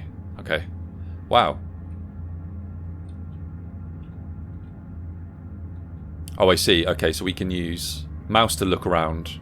And it's basically W and S are back and forward. Okay. Yeah, because D and that are just turning. Okay. It looks like we have a note over here. This is really interesting style. I've never seen a game quite like it. It's, yeah, great colour scheme. It's kind of like Dreamscape, Dreamland kind of vibes. Really awesome. There's a note on the floor. The handwriting is almost illegible, as if it were the first time the person held a pen in their hands. Solace is the hex, find me in the darkness. Sounds stupid. Okay. I like your direct attack there. Yeah, this is really good. I feel like I'm definitely in a dream. The lighthouse I've kept seeing in my dreams, yeah. I need to know why. That comforting colour is luring me. Oh, there it is. In the distance. That's a really nice effect. I really like that. Okay. Let's see if we can follow the path to it. Oh, this looks like some sort of... I can't explain it. That oddly cozy sensation. I need to know what it is. Yeah. That looked like a portal or something there. Yeah, okay. So this is like the next area. There's the lighthouse. What are these? These look a bit threatening, so maybe stay away from those. There's this door. It's closed. Can I open it? No. Okay, fine. What happens if I walk to these flames then? Do they kill me or... Beacon of Madness? Ah, okay. They do. They are threatening. That was a long drive. Okay, yeah. All right, let's go back to there. Okay, don't touch the flames. Got it. Don't do that. Yep, that's the lighthouse. Stay away from the flames, or you will die.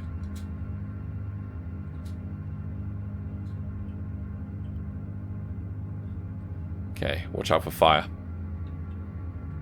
Quite euphoric music. Really, really nice.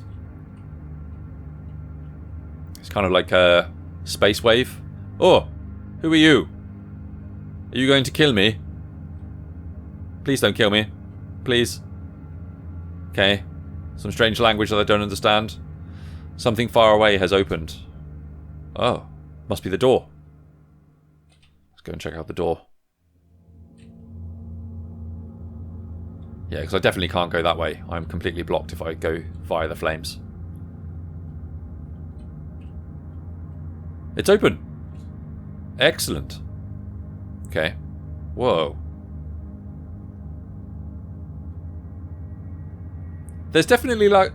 It's like a mysterious but comforting feeling that's being portrayed in the game. I really like it. The colours are nice. And... yeah. Definitely feels dreamlike to me. Okay.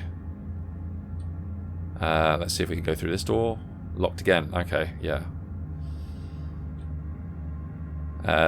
There's small signs on the door's handle. Okay. Question mark, question mark, question mark. So do we walk up to these signs? It emits a small glow. Okay.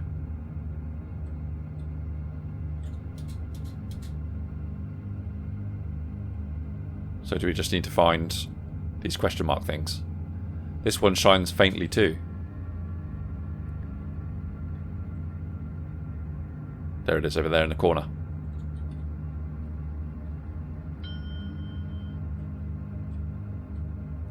Let's see if we can get to it.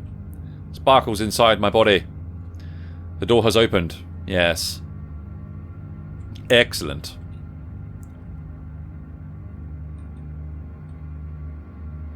I'm glad my logic is consistent with the game. Oh, this looks like I can fall into the sea. Oh, look at this. Look at the ocean. This is amazing. Such great art style. Very original. You could have a lot of fun with this, definitely.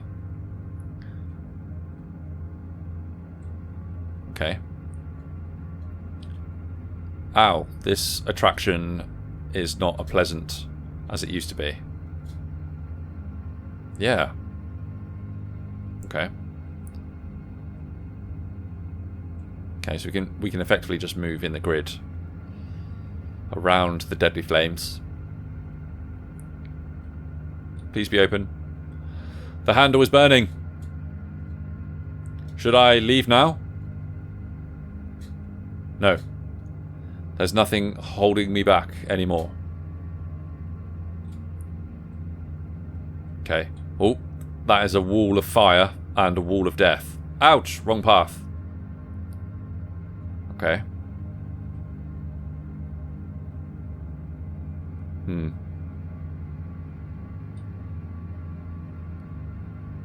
Maybe the question mark thing?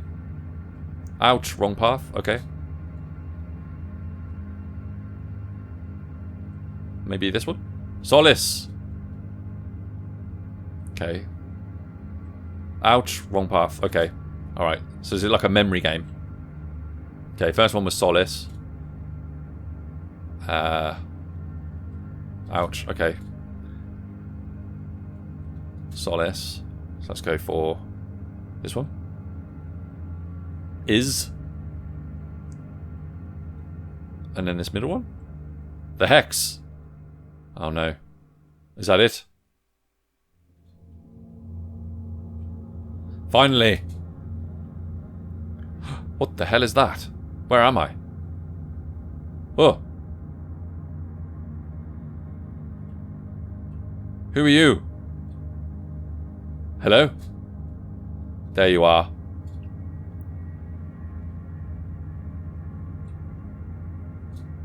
My skin starts to burn. My tears evaporate.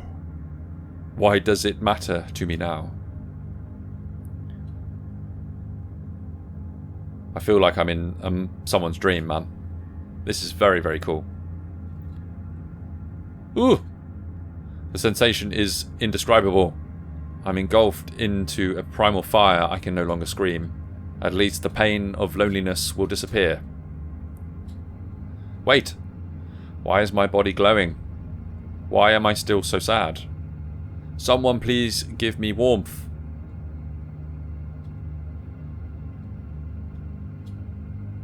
Beacon of Madness. Oh, right, cool. Okay, so that's one ending. I'll leave it there. I will explore the second ending off camera, I think. But that was really cool. Going to play that definitely some more off camera, I think, and explore this secondary ending. But yeah, really great art style, as I said. Interesting use of like pixel art and 3D assets. Love the grid-based movement. I got the hang of it in the end. Very, very cool. Loved some of the sort of the minor puzzle solving elements to it. For some reason, the logic just clicked with me, and I was able to do that. So yeah, really nice. Great music. Yeah, well done. Awesome. Okay, let's see what's on the next game to play wheel. And what's it gonna be? It looks like it's gonna be Shepherd's Path.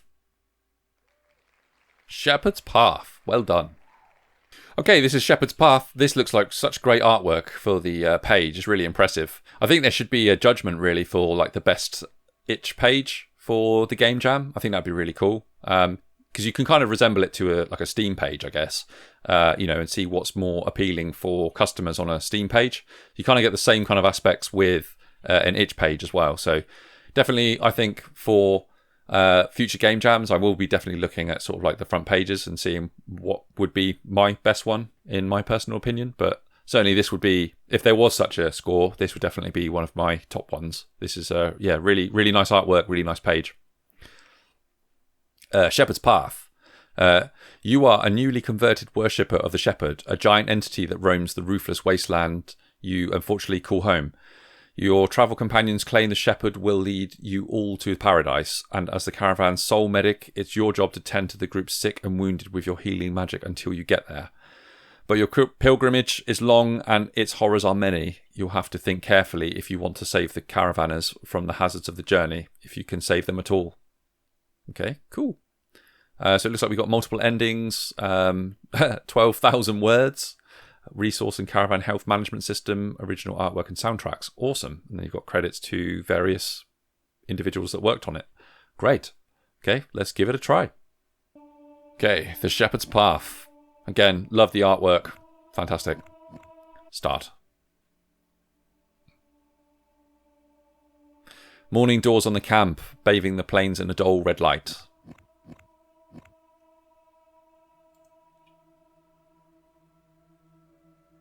Around you, people are already hustling about. You haven't been with this caravan for long enough to know their routine, but your travel companions clearly have it down to a science. 3 figures hook baskets to cargo hauling hover bikes while taking stock of the remaining supplies. 2 others trek through the dry grass, double and triple checking that nothing of worth has been left behind. 2 more sling bags over their shoulders. You cast a glance upward toward the gargantuan being looming over the camp. The Shepherd, you still have about half an hour until it wakes. If you recall correctly, then the behemoth will continue its journey and the caravan will follow in its wake. The other caravanners claim the Shepherd will lead you all to paradise, Terra Bata, as they call it. You're not entirely sure what that means, but they speak of it with such reverence you can't help but be intrigued. At the very least, this so-called promised land can't be much worse than the wasteland you hail from. Okay, day. Fortitude high, room berries 20. Okay, so that must be some sort of resource management thing. For now, though, you are kneeling in the grey dirt, examining a middle-aged man lying on his bedroll. Yarrow, if you recall correctly. His face is shiny with sweat. His breathing is laboured. Oh dear. Like the music, it's very atmospheric here. Queg squats next to you. His lanky, familiar figure is reassuring. It's your first time performing magic for this new caravan. Having a friend by your side is doing wonders to calm your nerves. Queg, you think you'll make it?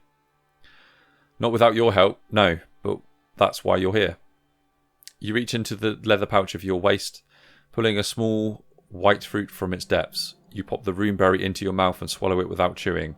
As the fruit slides down your gullet, you feel something twist and rife at the bottom of your stomach. It seems your silver worm is awake. Wow. The parasite squirms inside of you and you inhale sharply as it eagerly devours your offering. Power floods into you, pulsing in sync with the worm's movements. Wow, this is conjuring up some really interesting imagery, and I can just about hear sound effects of what feels like, or what sounds like a worm wriggling in my stomach. That's very, very cool. You bring a hand to the man's face, then I cannot speak. Then release your magic immediately. The man draws a big breath, then relaxes. Yarrow. Okay, so this is him. It doesn't hurt anymore. He sits up, looking down at his own body with visible awe. You saved me, you really? I thought I was going to die. Now cured, the man thanks you profusely as he stands up. Once you assure him his fever will not return, he trots back to the rest of the caravan. There is still much to do before you set off. Okay. Next to you, Queg snorts. Huh. I remember the first time you did that. You puked all over the floor afterwards. My, Queg, that makes 2 whole months since the last time you mentioned the puking incident. Are you perhaps ill or dying? Should I examine you? He elbows you in the ribs and you pull out your tongue at him. You've known Queg for as long as you can remember. He's been the one pillar of stability through raider attacks, supply shortages, and many, many caravans. You don't get to banter much more with him. However, Vast, the leader of this caravan, approaches. I see Yarrow is better now, thank you. I am very glad a mage like you has joined our group. It's the least I could do since you welcomed us so readily. Quake says nothing. Unlike you, he cannot do magic that puts him below both you and Vask in terms of usefulness. Walk with me today, would you? You assume she wants to learn more about the last two latest additions to the caravan. That also means that it is the perfect opportunity for you to learn more about her, so you go along. With pleasure, Vask. Travel log day 1. Ikhan is bitten by a snake. Thankfully, it isn't venomous. She only suffers a flesh wound. Okay. You should try treating her injury tonight. It may improve on its own, but leave it too long and it's bound to worsen. Okay. Make camp. The camp is peaceful tonight. People are chatting around the campfire. What would you like to do?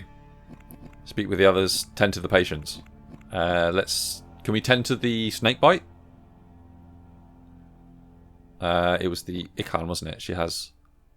Okay, heal this person, cost 1 Roombury.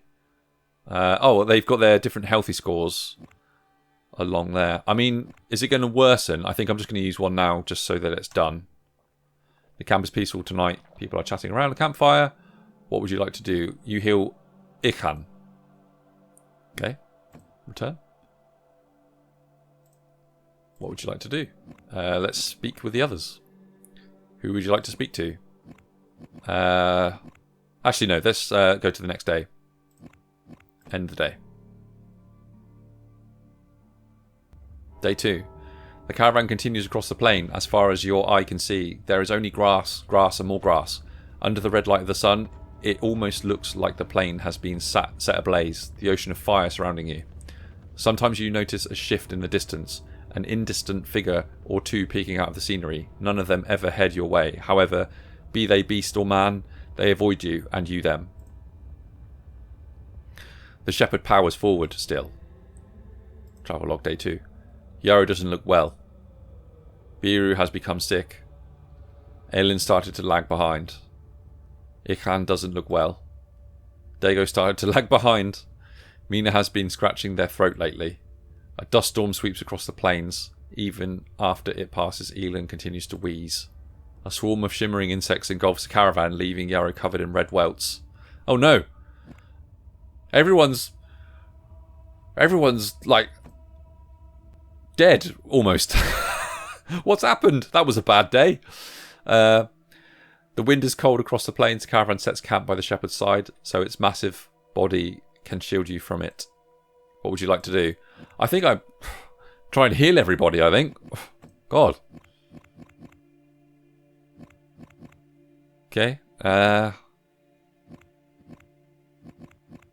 Everyone's pretty knackered, I'd say.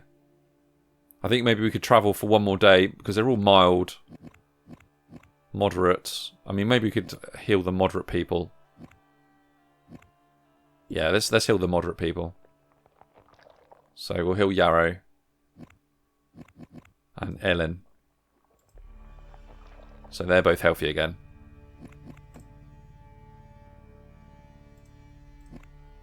Let's end the day. Oh. So we have 15 Roomberries left. The caravan continues across the plain following the shepherd. The grass is flattened in the behemoth's wake, but the ground remains unchanged. The only steps left in the dirt are those of your human companions. Despite its massive size and booming footfalls, it seems like the shepherd is rather light. Travelling under the shade cast by its body is rather pleasant. Day 3. Mina's condition hasn't improved. Biro looks even more sick. Elin doesn't look well. Ekan looks even more sick. Dago looks even more sick. Okay, a foul-smelling mist washes over the caravan. Mina begins to feel nauseous. A strange rash reddens Elin's arm. Vask shares her most recent vision with the caravan. Invigorated by her speech, you feel a burst of energy. We shall make camp. Okay, well, at least Vask was the one positive element of all that. People are discussing night watch rotations. You don't have much to add to the discussion, so you wonder. What would you like to do? Let's tend to the patients. Severe. Mina is severe, so let's heal Mina. Okay, Mina is healthy again. Let's heal Ellen again. Let's just heal everyone. Okay, and then let's see what happens on the next day. We have 4 Roomberries left. People are discussing night watch rotations. Okay, yeah. Let's end the day. Day 4. You feel the forest before you see it. As always, the members of the caravan rise at the crack of dawn, shaking off the last dregs of sleep as they stow their belongings for travel, and as always, you follow suit, securing your Roomberry pouch to your belt with a harsh yank. But as the caravan walks and the grass grows thicker beneath your feet, you feel something shift in the air. A low hiss, almost like a whisper, breezes past your ears. At first, you think you're imagining it, and perhaps you are, but with every step you take, it's getting louder. Your stomach lurches as you force your legs forward. Your silver worm twisting as a new knot in your chest tightens. Your worm doesn't have emotions, or at least you don't believe it does, but as it wriggles restlessly within your innards, you sense something you can only describe as excitement. You shudder, fingers gripping at the hems of your sleeves. Your eyes dart back and forth, searching for Vask in the crowd. You find her at the end of the caravan, but if she's feeling the same way you are, hearing the same hiss, she doesn't show it. The shepherd's prophet is as poised as ever, her head and pike held high. Queg nudges your arm. Wormbearer, something wrong? I don't know. The caravan continues on, only slowing when the land begins to slope upward. When you crest over the hilltop, your worm flexes and you grab onto Queg's shoulder for support. At the bottom of the hill is a forest. Even at this distance, you can see the vines moving into this canopy, dangling between trees tall enough to dwarf even the shepherd itself. The caravanners turn toward each other. They are hesitant as you are. Vask, come now, my good fellows. We mustn't dawdle. The shepherd waits for no man. It isn't long before you reach the edge of the woods. Ahead of the caravan, the shepherd walks. All at once, the trees bend outwards, contorting their trunks to allow the shepherd passage. You follow it into the shadowy undergrowth, and the trees snap behind you. Glowing spores waft through the damp air. Something chitters unseen in the bush. You cannot move without brushing your arm against some strange plant or skittish creature. After only a few hours in the forest, you almost miss the wastes. You've always felt exposed out there in the plains, like you could see the world and the world could see you, but the forest is worse. It's like a living, breathing cage, and you want out. You suppose the shepherd must hear your prayers, because before long the trees start to thin. The caravan bursts from the vegetation into a small clearing. You exhaled loudly, but the sense of relief doesn't last long. Gasps ripple through the group as you all take in the obstacle before you, a river, wide and winding, its surface coated with an iridescent sheen. It's beautiful, you have to admit, but any awe you feel is quickly supplanted with a deep and primal dread. That's not water. Queg whistles. Your worm rifes. No, it's most certainly not. I've never seen so much ether in one place.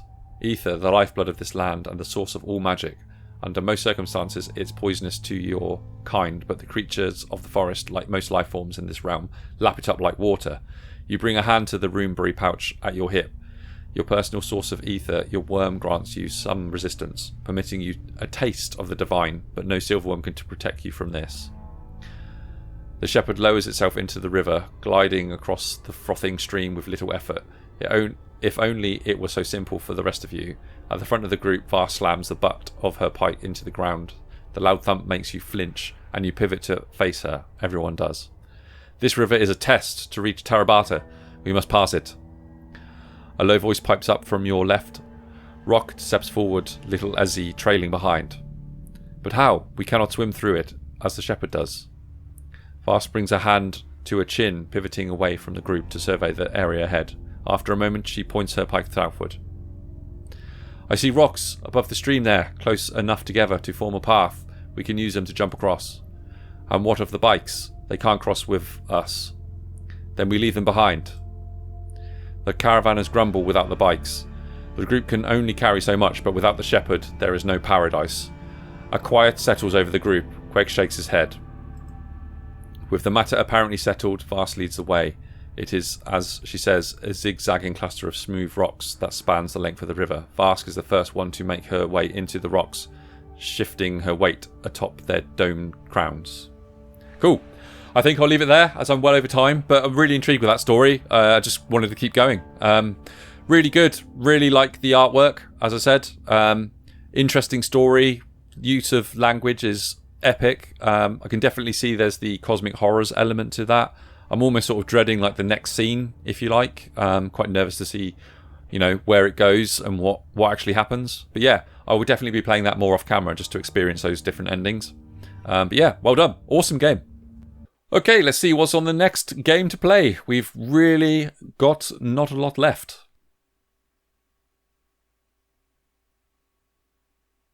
So it looks like it's going to be the music. Well done to the music. Let the music play. Okay, so this is the music. Based on the music of Eric Zahn by H.P. Lovecraft, made for the Cosmic Horrors Jam for the TIC-80 Fantasy console. Okay, nice. You are an old mute musician whose eerie scratchings at your violin can often be heard late into the night. What people don't know, and what you can't explain to them, is that every night as the sun sets, otherworldly horrors descend on the city and threaten to devour it. Only your music can hold them back. During the night... okay, so this is some control. So we've got like arrow keys. So Z, X, A and S keys, or A, B and X, Y keys. Okay. Different parts. Okay, so they play different parts of your violin to repel the hellspawn. Okay. During the day, the left-right arrow moves. Okay, so move around. You will receive messages throughout the day alerting you when different shops will be open. All right. Okay. Okay, so the screenshots make it look a bit like sort of like a tower defense game, something like that. So yeah, let's give it a go. Nice. The music, based on H.P. Lovecraft's The Music of Aaron Zahn. Story mode. Let's do it.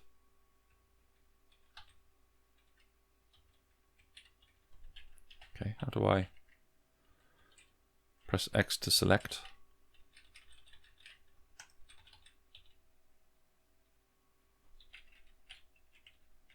Okay. Sleep to regain stamina. Practice on the violin. Let's do it.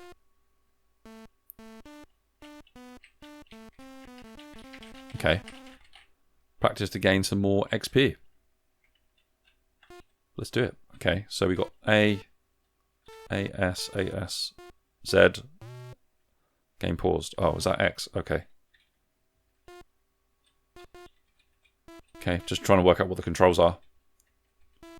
Okay, so... What? That's an E6. Okay. What's that key? What? All right. S, Z, A. Struggling to work out the other key there. F? I think it'd be really good to have, like, maybe the keys that I need to actually press that are labelled across each of the notes to play. That would definitely make it more helpful. Okay, so this must be like the night time. Yeah, see, the alien's coming down and I don't know what key is what. Unless there's some sort of power-up I can get later on where it tells me what the notes are across the bottom to press. But I'm going to shred. Because I have no other idea how to do this. Destroy! Destroy the aliens. Shred those aliens to death. Let's do it. Okay, that one. So we have quite a number of them in the middle and also one towards the left there, so let's get rid of those. Oh, is that my health at the top there, or is that the night? Oh, we snapped a string, I think. Might have shredded a bit too hard. No, they're destroying all the buildings. Die! Ah! Oh, okay. Oh, you can hold them down and make a bit more of a powerful attack from the looks of it. But in doing that, I've snapped a string. Okay. Right, so we've only got a few of these left. So let's destroy these. The poor city! It's being destroyed! I'm a terrible violinist. No, all my strings are snapped. The aliens are still coming down.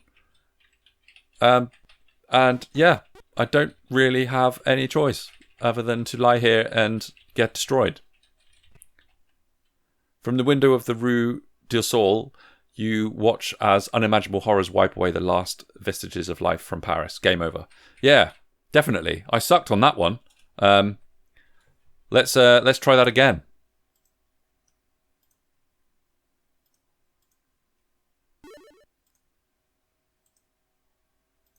Okay, story mode.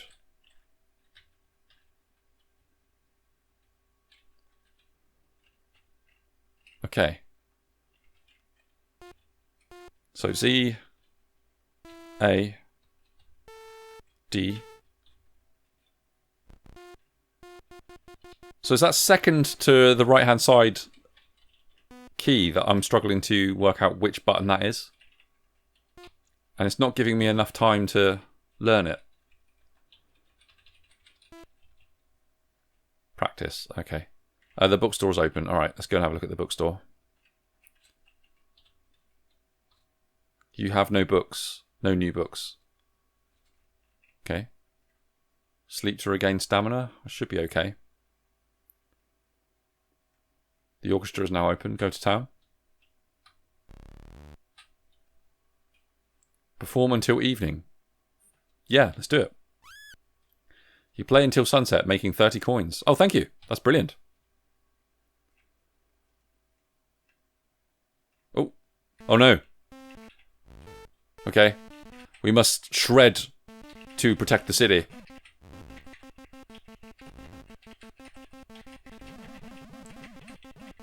We're rocking this violin, destroying our enemies. Die!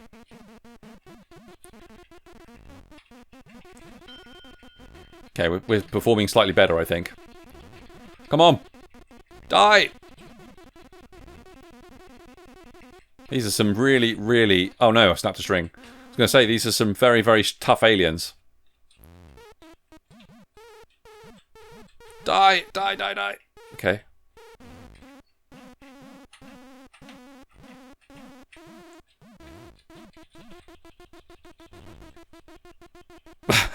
We're just spamming the keys here. Oh, snapped another string. Okay, we've got a building on the right-hand side that's nicely still intact the most, shall we say.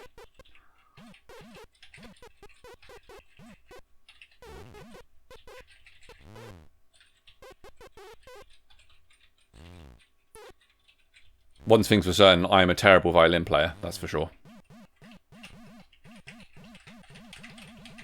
Die! Death to the aliens. That's it, go away. Leave my poor little city alone. Of what's left with it, anyway. There's not much left of this city at all. Okay. Oh, did we survive the night? They're coming. Sleep to regain stamina. Yes, let's do that.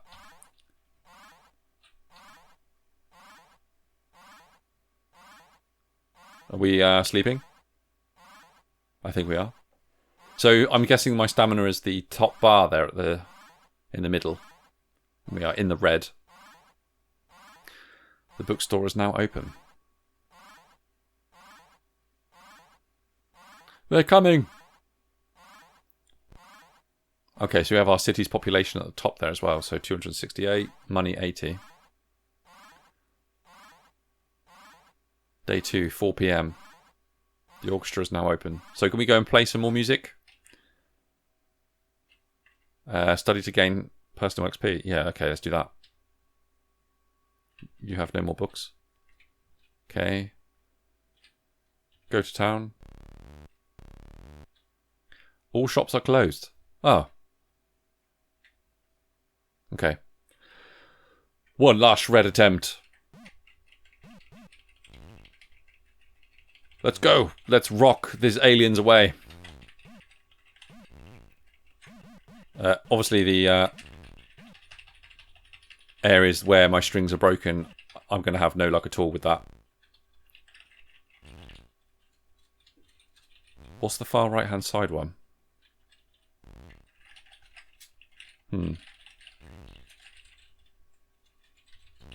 Trying to just get the... Ah, what was that? S, okay.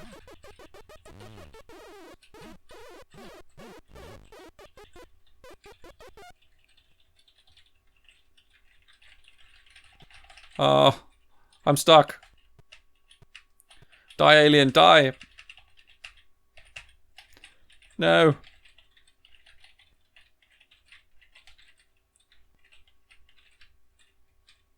We only have a small little building left, and I don't know if I'm going to be able to survive this night. Boom. I don't know why the aliens are attacking everywhere else, but that building there. I could probably just man this particular building and just guard it, because that's the only thing that's left standing. I can definitely just tap this string for a while.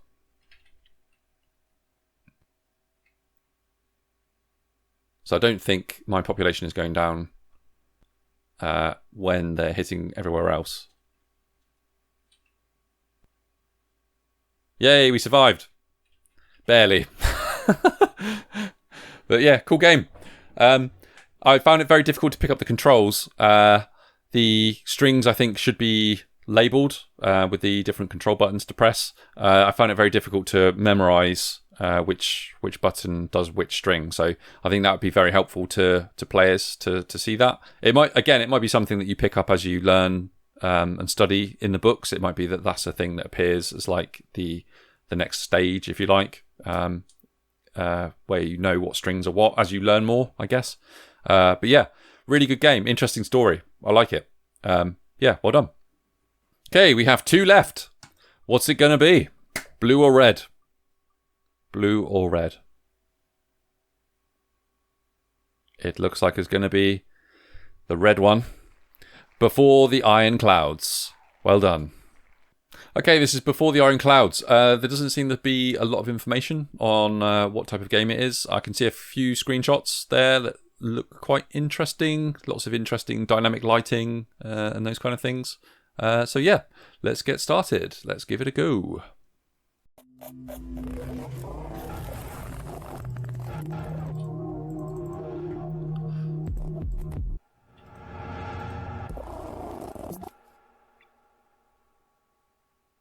That was the coolest looking game studio logo I've ever seen for this particular game, Jamis. That was very cool.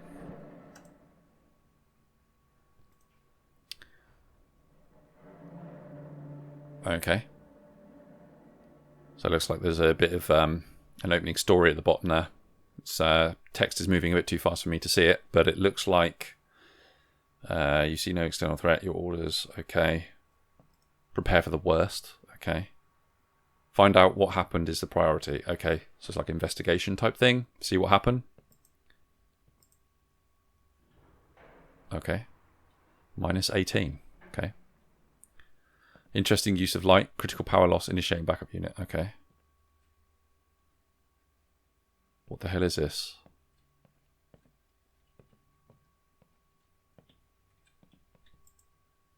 Okay. Ah, yeah, we have a torch. Brilliant. Okay. Kind of just guessing the controls, but I'm glad that it is fairly self-explanatory. So we just have to walk around, explore what happened. Nice environment. Looks like we're in some sort of very large industrial complex. What was the door over here? Can we walk through the door? Can we interact with the door? No, it looks like we can't do anything with the door. Can we run? Yep. Crouch? No. Okay. Let's use these stairs. This is just where we came through, wasn't it? All right, so this is the lift. Oh, I see. Okay. -18. Okay. Can we interact with any of this stuff?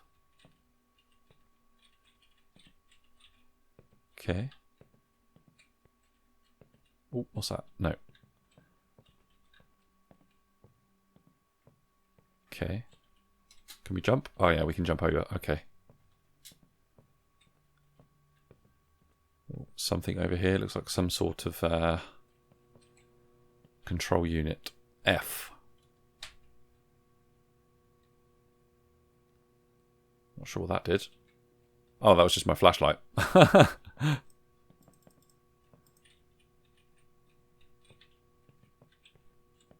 Oh, E. There we go. I thought it said F then for a minute. Okay, what did that do? Oh. Power restored. Nice. Next up, the control panel. You've already been through it. Oh, right. Okay, yeah. So that's back up the rails over here.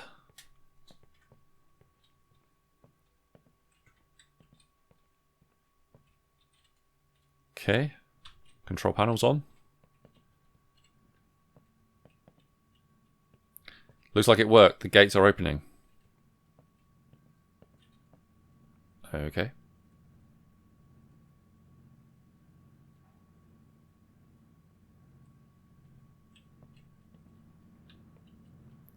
What is that? What's coming through here?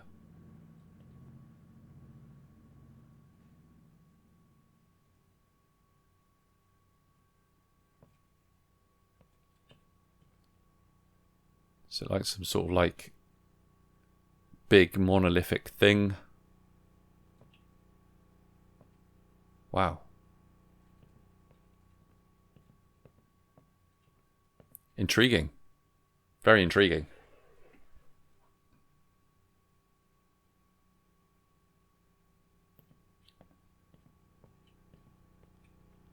Wonder if I've got to get in.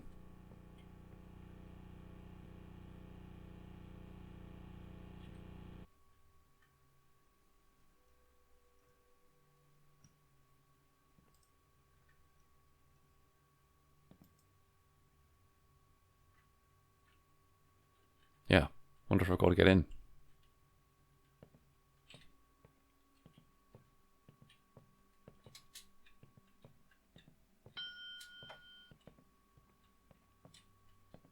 Okay, so I think try and walk down where that train come from, although probably going the wrong way. Yeah. Maybe should have explored the train a bit more.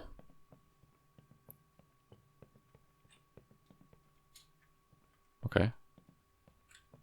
Can we hop in? What is it?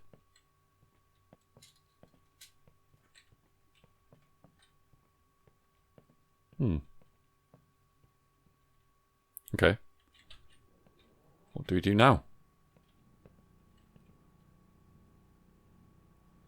Great time to go to the extraction zone. Yes.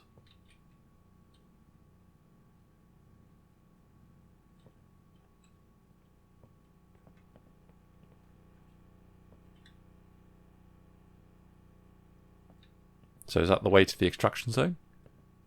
Oh.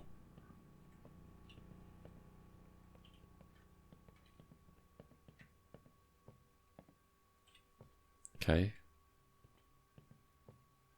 The flashlight will come in handy now. Definitely already is. Whoa, what on earth was that?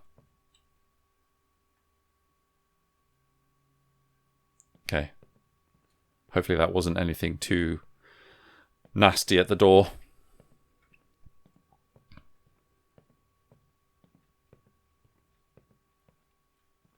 So is this where my truck is coming through?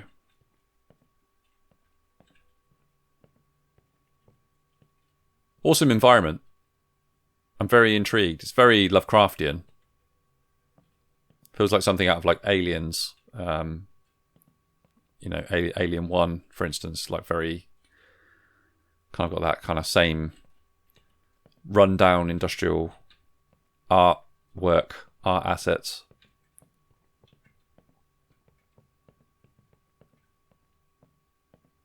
Quite large rooms, big open spaces. Whoa, what on earth is this? It's like some massive deep hole there.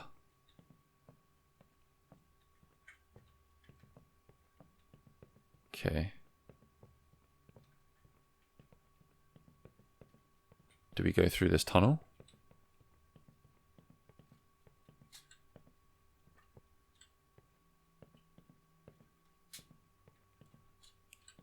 I think... Ah! No! I fell down. Damn it. I think that wasn't supposed to happen. Ah, damn. I'm really intrigued by that one. I'm going to play that again a lot off camera, I think, and see what the hell was going on, because that was, really interesting. Really interesting story. But yeah, awesome. Well done. Really like that. Okay, and this leaves the final game. Let's give it a spin, because it wouldn't be fair not to spin it.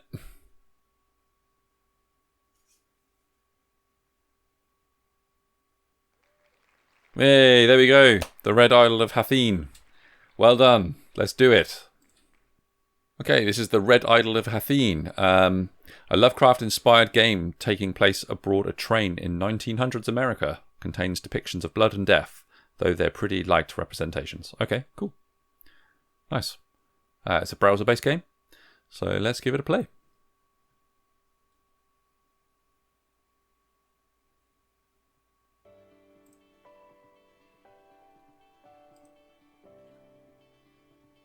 Cool. The Red Isle of Hathene. Let's do it. New game. Use the directional arrows to navigate. Press Z to enter or confirm. Okay, cool. Holding Z or enter during dialogue or a scene will cause a scene to move faster. Holding shift will allow your character to run. Okay. You are quite admirable for accepting my family's case. We have long treasured that idol. For it to fall into the hands of some common criminal is more than my heart can take.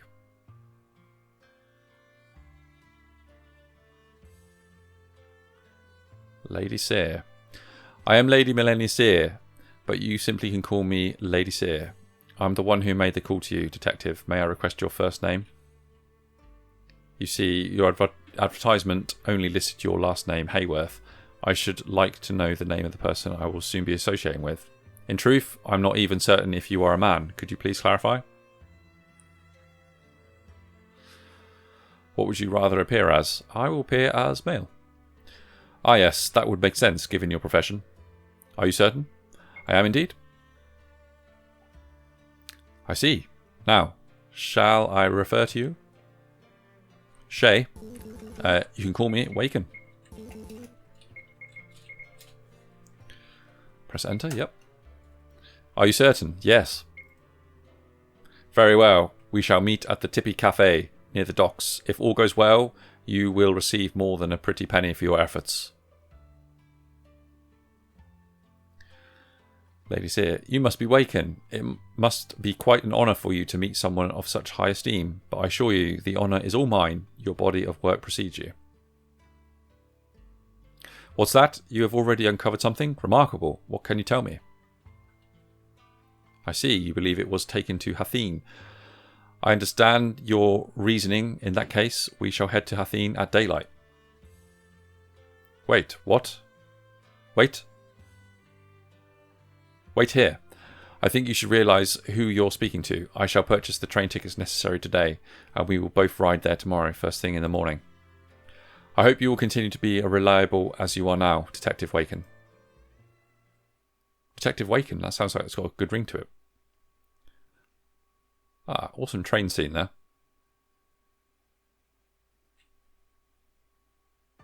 Okay, so this is like Murder on the Orient Express type stuff. It is rather unimpressive train, isn't it? Were you expecting a cruise? No, nice trains travel to Hathene. Yeah, do the second one. I suppose you're right. My family's wealth was thanks to men like him. I simply fear retribution will one day strike us, but that is a selfish fear, isn't it?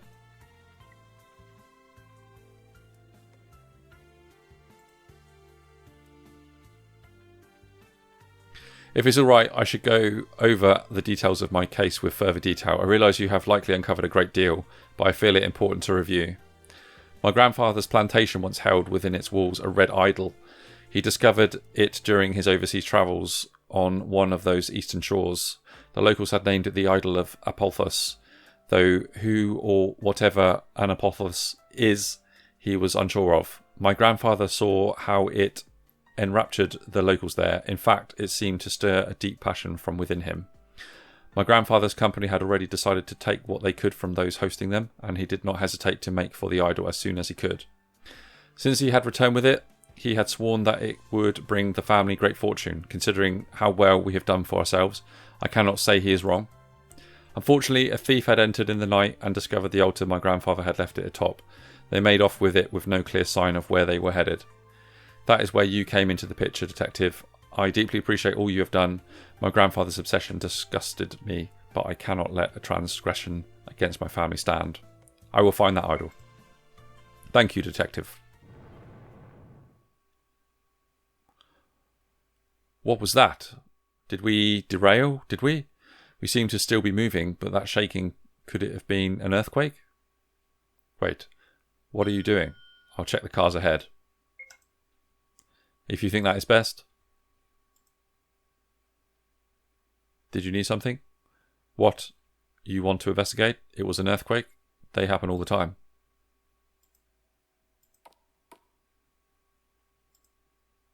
Okay, so we can freely move around now. Can we look out the window?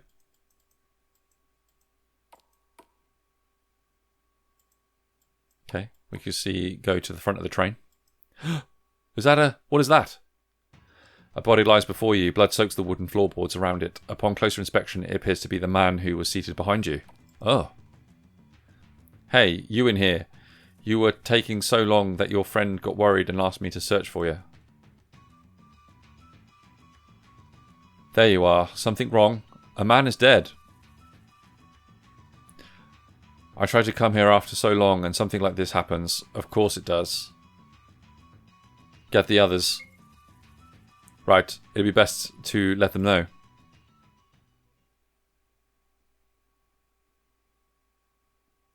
My God. Care to explain to us what you were doing alone in here with a body? I found it behind the crates. Oh, and who's to say you just found it here? You disappear after a little earthquake and suddenly you're alone in a room with a dead man. Why shouldn't we tie you up now? I was only gone for like 20 seconds. Come on, that's not fair. Sir, I advise that you watch your tongue. You are speaking with Detective Waken. If a murder were to occur here, it is only natural a detective would uncover it first. A bona fide detective, huh? Well, I suppose we're lucky to have someone like you aboard. I'm John Wilson, by the way. Figure I should tell you about myself, lest we lose track of each other. This is a dangerous situation now, after all. Fine. I am Dr. Andrew Stiltston. That woman across from you is Gwen Richter, a client of mine. And I am Melanie Sear, youngest daughter of the Sear family. I am travelling with Waken for business reasons. I hope that we can all remain calm and safe while we're here. Calm and safe? How can we possibly be safe here? First thing we should do is tell the conductor to bring the train to a halt. It is ridiculous that you didn't attempt to do that first. I wanted to be certain of your safety. I'm a doctor. Let me worry about my own health. I'll go inform the conductor.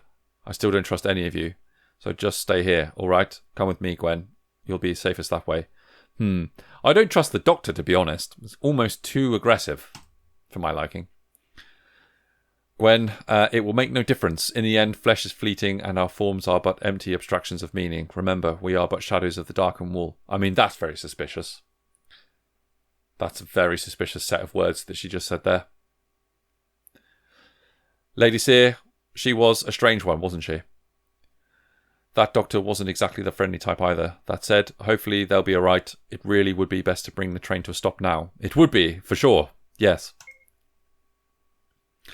I'll remain close by your side. I may appear calm, but I can't stop my legs from shaking. As you turn the body over, several gashes are revealed across the corpse's chest. Not only are the slashes severe, they appear almost animalistic, as though claws had ripped through his flesh. Oh no. Did either of you know him? No, in fact I believe this is the first time the detective and I have had cause to travel to Hathene. I can attest that I have never met this man before, at the very least. I'm from Hathene, but I haven't been back in over a decade. I made to leave that strange place as soon as I could, so I don't know if this guy is a native or not. I thought I might recognise him, but it's been so long. Let's go to the cart ahead. Right, they should have spoken with the conductor at this point. Perhaps the train will come to a stop soon as we have this all sorted out. Hope you don't mind if she and I tag along with you. You seem like the most reliable one here, so we'll follow your lead. Melanie and John joined the party. Nice. Okay, let's go.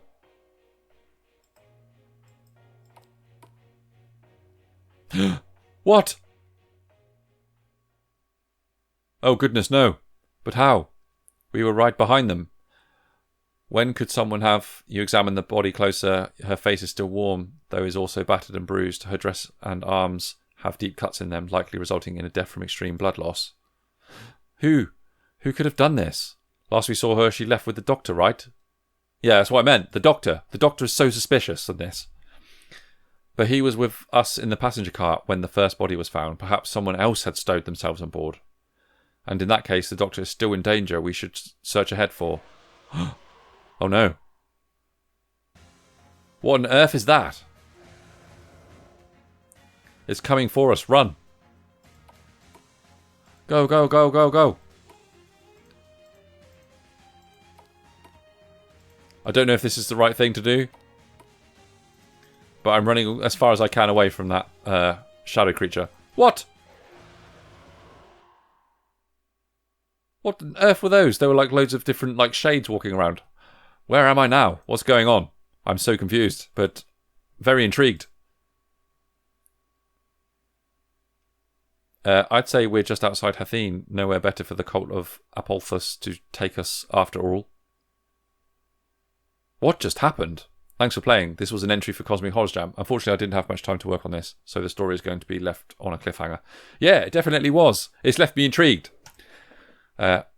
I also didn't have much time to include things like combat or higher variety characters. Oh, that's okay. Don't worry. Again, thank you for playing. Yeah, no worries. That was really good. I really enjoyed that. That had a sort of a great opening start to a story. Quite terrifying there on the chain trace. Sorry, the chain trace? Quite terrifying on the train chase. Yeah, really good. Great graphics, great music, nice kind of RPG style. Yeah. If you continue to make that, I'll definitely be intrigued to continue and see where it goes. But yeah, well done. Awesome game. And there you have it. That's all the games played that I could play in the time that I've had given myself to play them. But yeah, well done to all the submissions. Some really, really great games there. We'll certainly be revisiting a lot of them and playing them off camera, as I said. Thank you very much again to all of you for your time watching this video. Thanks to Dungeon again for hosting such a good jam. It's a really good community. Definitely recommend to check out all the other games on the other jams or even take part in a jam yourself. It's always a good experience. But yeah, thanks again for watching this video. If you haven't already, give it a like and subscribe to my channel. That'd be really appreciated. But as always, take care and I'll see you in the next video. Bye.